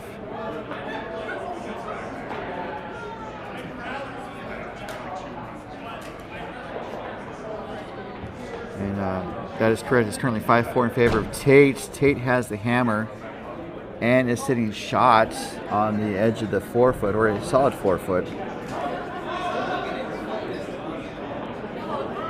as Halleck is making his way down the ice. So Halleck is looking to do a wide draw. Let's see a Raju shot. We'll jump back over.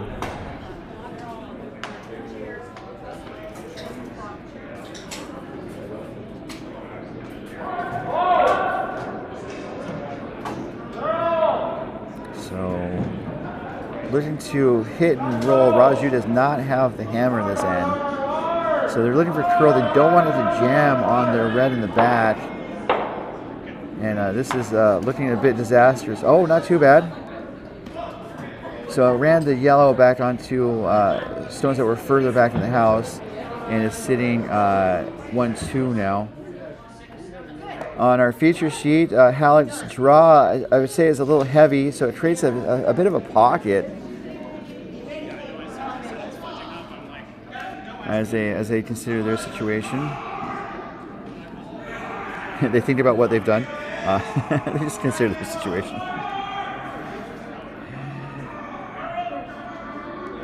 So, while they talked about the shot, let's see the end of the 7th end for Tate Raju, facing 2. It looks like Tate is going to go for either a hit or a draw. It looks like a draw, perhaps. This is more hitty. Working to push it over. This is floating out wide. So I want it to come back. I don't think it's going to come back. It might get a piece. It does get a piece, but it jams it back to the pile. So this will be a steal of 2 for Team Raju. So Raju takes a 6-5 lead into the final end, if I did the math correctly. So exciting finish on Sheet D. Again, that game is streaming on the Coyotes YouTube channel.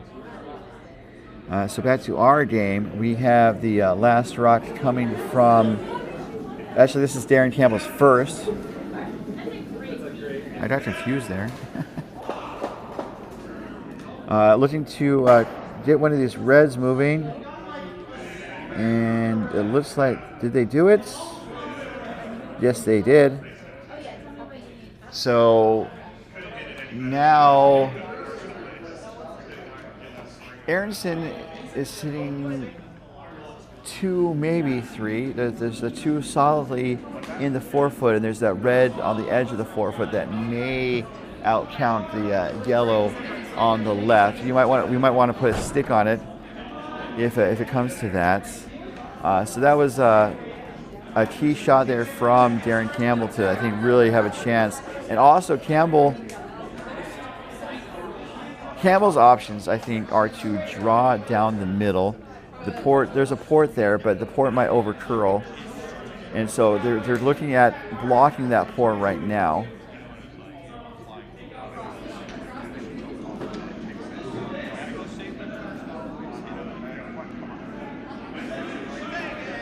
As Halleck is taking a look at the situation. Both teams have a decent amount of time. So the broom is now down for a front stone. I don't think they want to come too close to the house.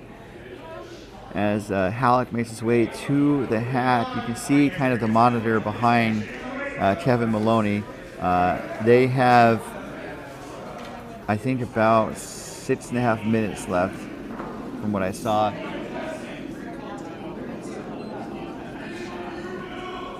So Maloney in front of the monitor, Halleck in the hack, and Joel Calhoun nodding along. Oh, so they have 7.5 minutes. So plenty of time, especially because they have, you want to play an end in about 3.5 minutes. And so they are calling their timeout. We're going to take a look at the situation. While they do that, let's do the good old-fashioned.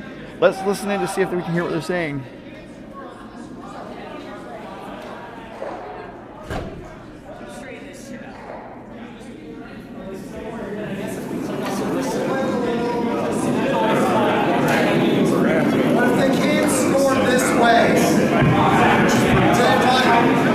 Without rolling. If he hits this one, that one goes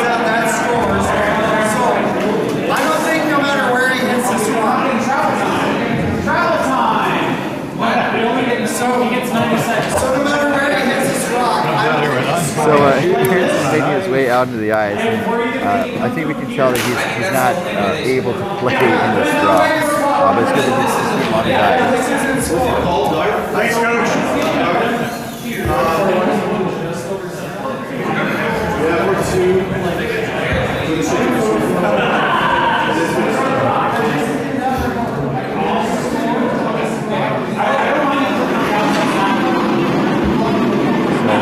Someone in the warm room was saying that they also wanted to reach the fifth. I think this is the last game, so it's going to be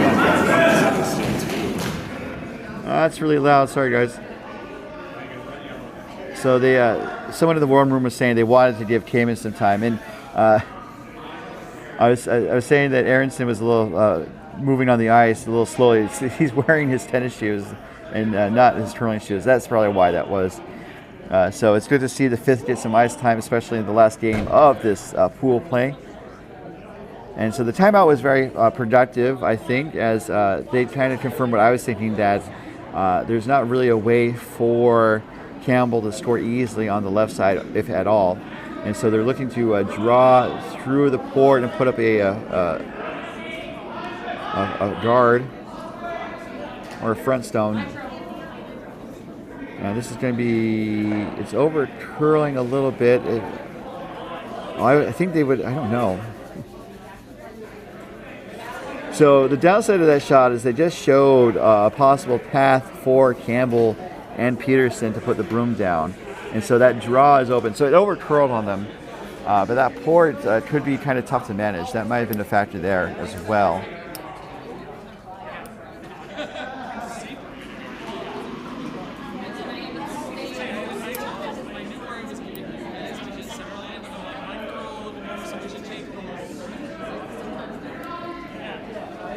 So the LA Bowl is on TV right now, and it is being brought to you by Gronk. I forget what the how they categorize it, but Rob Gronkowski is involved. He's not involved with this game though, so we're focused on the curling. Looking to draw through the port for a single. This is Darren Campbell with his last.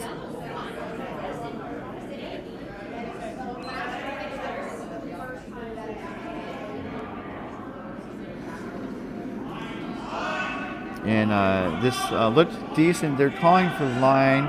Want to make sure it gets through the port. Line looks good. It's going to over curl. 13.97. So the weight's okay. It looks close, but it's over curling, and it spins back towards the center. So a really good effort. And that's going to be handshakes as Aronson took 2, maybe 3. I don't think they're going to put a measure on that, so just say 2 for that. And so make the final on that game 9-4 in favor of Aronson over Campbell as they finish pool play.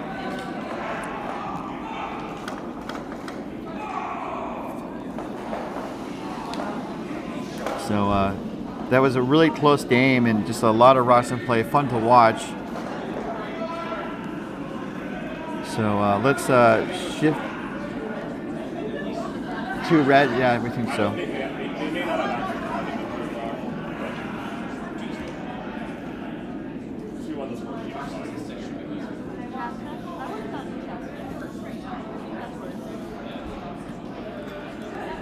Let's turn our attention to sheet D, where we have,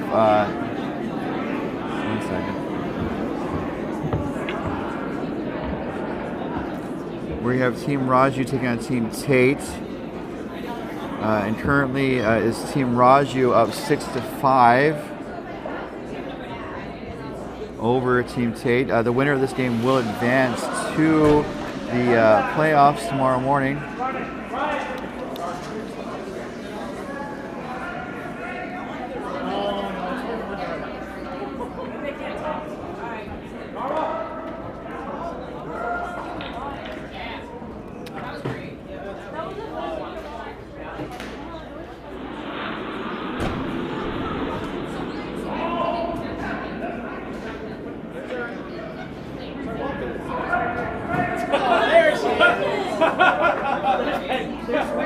So after giving up a steal at 2, Tate has the hammer, down 1. And we are to the third rocks, I believe, as we have Wayne Fleming just throwing a stone. The situation in the house looks like it is Raju sitting shots.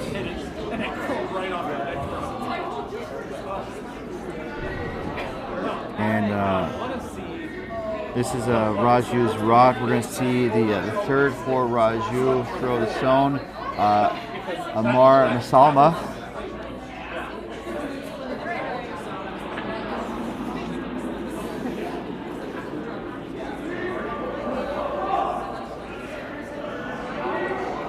And looking to put up a front stone or a guard.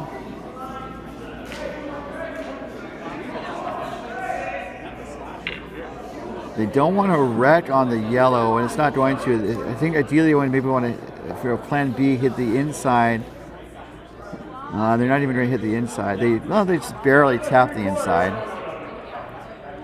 So the shot rock is still open, and there is a Tate yellow in the back, 8 foot, that could be brought into play.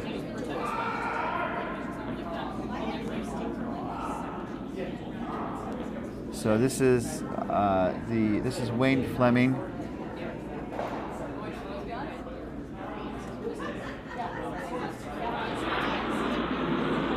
So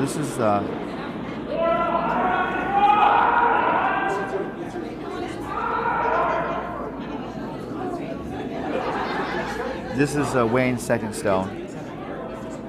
Going to go through the port. It's looking pretty good. Going to hit, and where's it going to end up? It's going to roll towards the other yellow in the rings, well buried under cover. Although Raju could, I think maybe, it's going to be hard for him to draw around even, because there's a high guard just past the hog line on the left side, as you can see.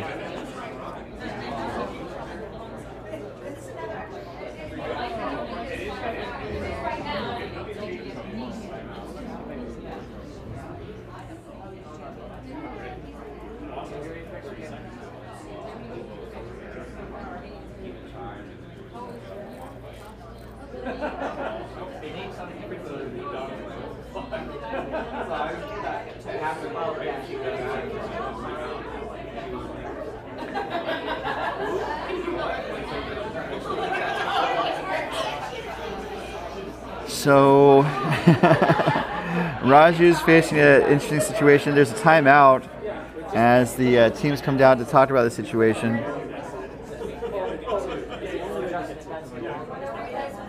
Raju could also have called timeout just because they might be running tight on time. I can't really see their clock super clearly. They have 2 shots to go, and they have not a ton of time. So possible options are, I don't particularly like messing with the guards. Although there is a port, perhaps they could try to draw under on the right side, kind of where Raju is right now. That seems to be what they might be looking at. They could also try to throw control weight through the port to hit the yellow and roll, and that seems to be the shot they were looking at. They've changed their mind. They're going to do the draw around the high center guard, and I think would end up, they want to be biting the 4 foot, I believe. That's a tough shot, but they are they don't have a ton of options really.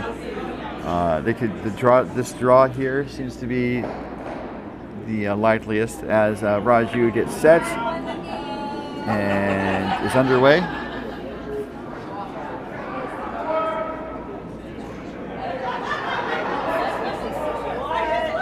So looking to draw around.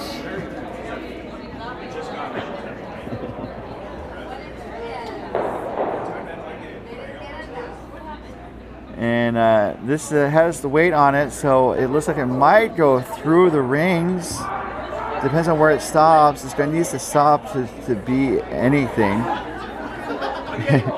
And it does stop in the back 8 foot, touching the 12 foot. Looks to be 3rd stone, perhaps.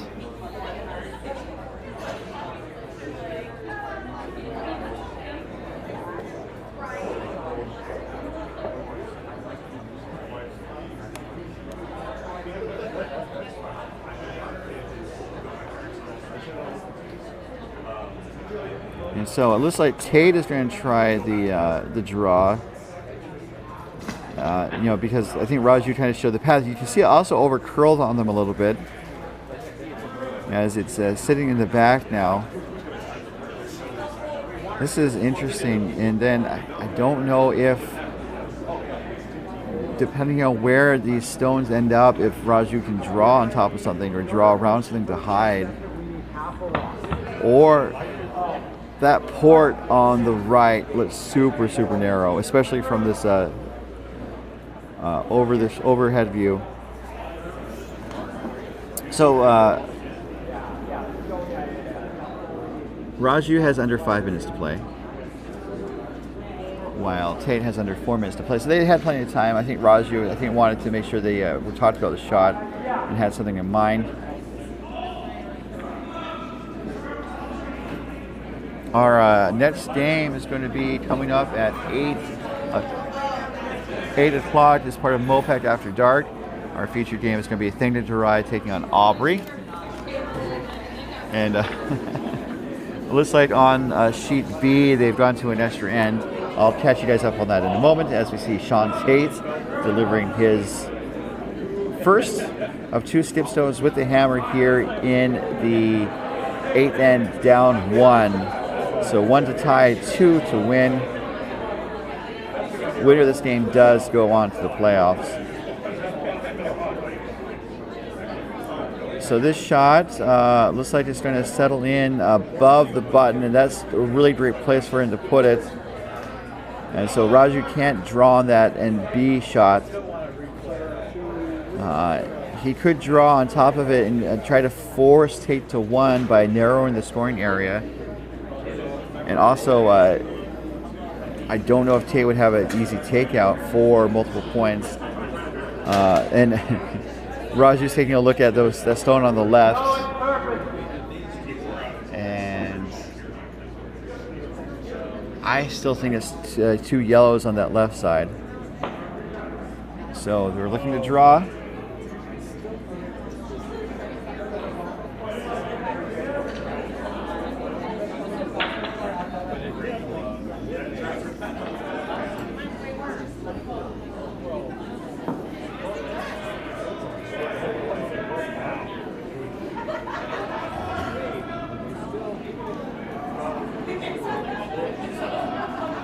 So this is P.N. Raju with his last rock. Needs to try to hold Tate to 1, if not outright steal the end.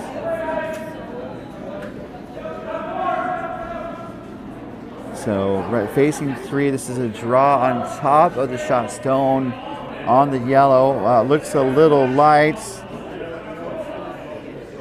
It's getting a little bit better. They want to freeze it on if they can, and that is frozen.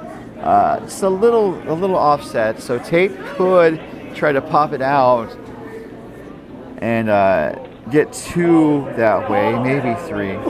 So needed another half stone of curl really, but the swoopers were really on it for weights.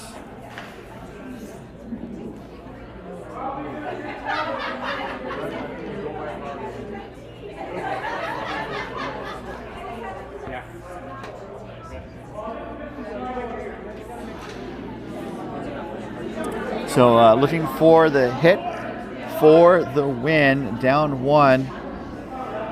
Already sitting 1, so they already have the tie. So this is for the win. This is Sean Tate And we've seen him be able to throw the takeout weight. And we'll see if he has it here. Had that positive release. Little arm extension. Woody Woo and the front end are sweeping it. It looks like it's curling a little bit. Looking pretty good. It's going to tap the red out. The shooter's going to stick around for a score of 3, maybe 4. They only needed 2, and that is the win. Sean Tate will be your 4th participant in tomorrow morning's semifinals for the men's side. And PN Raju in his ring had a really great outing, just a rock short of moving on to the next step. So with that game, the playoffs are set for the men. I'll just go over the standings. I'll let you guys know the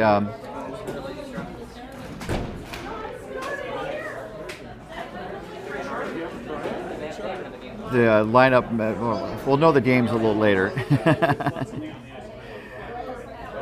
As we have going to the finals, Team LeClaire, Team Siggins, Team Slusher, and Team Tate. LeClaire is playing right now, so he may or may not be the first seed. But he's 1-2, so it's LeClaire versus Siggins or Tate, or Slusher versus Siggins or Tate. And so I could be wrong about that, but that's the lineup. We'll see them tomorrow morning. Siggins and LeClaire are in an extra end right now, which is good to see. Although that's the third or fourth extra end that LeClaire has had this weekend. Before we sign off, tomorrow, we have late night action coming up at 8 p.m. MoPac After Dark. We'll see Team Walsh of San Francisco take on Team Thing to Durai of San Francisco, and then Thing to Durai taking on Aubrey. And then our semifinals will be tomorrow morning at 8:20, and the championship game will be at 12:20. More information at bondspieler.com. Before we sign off, just a hearty thanks to our sponsors, including DoubleTakeout.com, featuring rankings of the top men's and women's teams from around the world, and by Curling.gg, offering real physics simulation of curling shots. There's a new beta tool where curlers can upload a photo to recreate curling scenarios and find the shot for success at Curling.gg. And by Endgame Curling. Elevate your game with Endgame Curling. Learn more at endgamecurling.com. So it's the end of the game here on our feature sheet. We saw Team Aronson close out their campaign with a win over Team Campbell. And then we also joined with bonus coverage watching Team Tate come back from behind to claim a victory over Team Raju to secure a berth in the playoffs. So that's going to do it for our coverage of this late afternoon draw. Please join us for MoPac After Dark at 8 o'clock, where we'll see Team Thing to Durai take on Team Aubrey.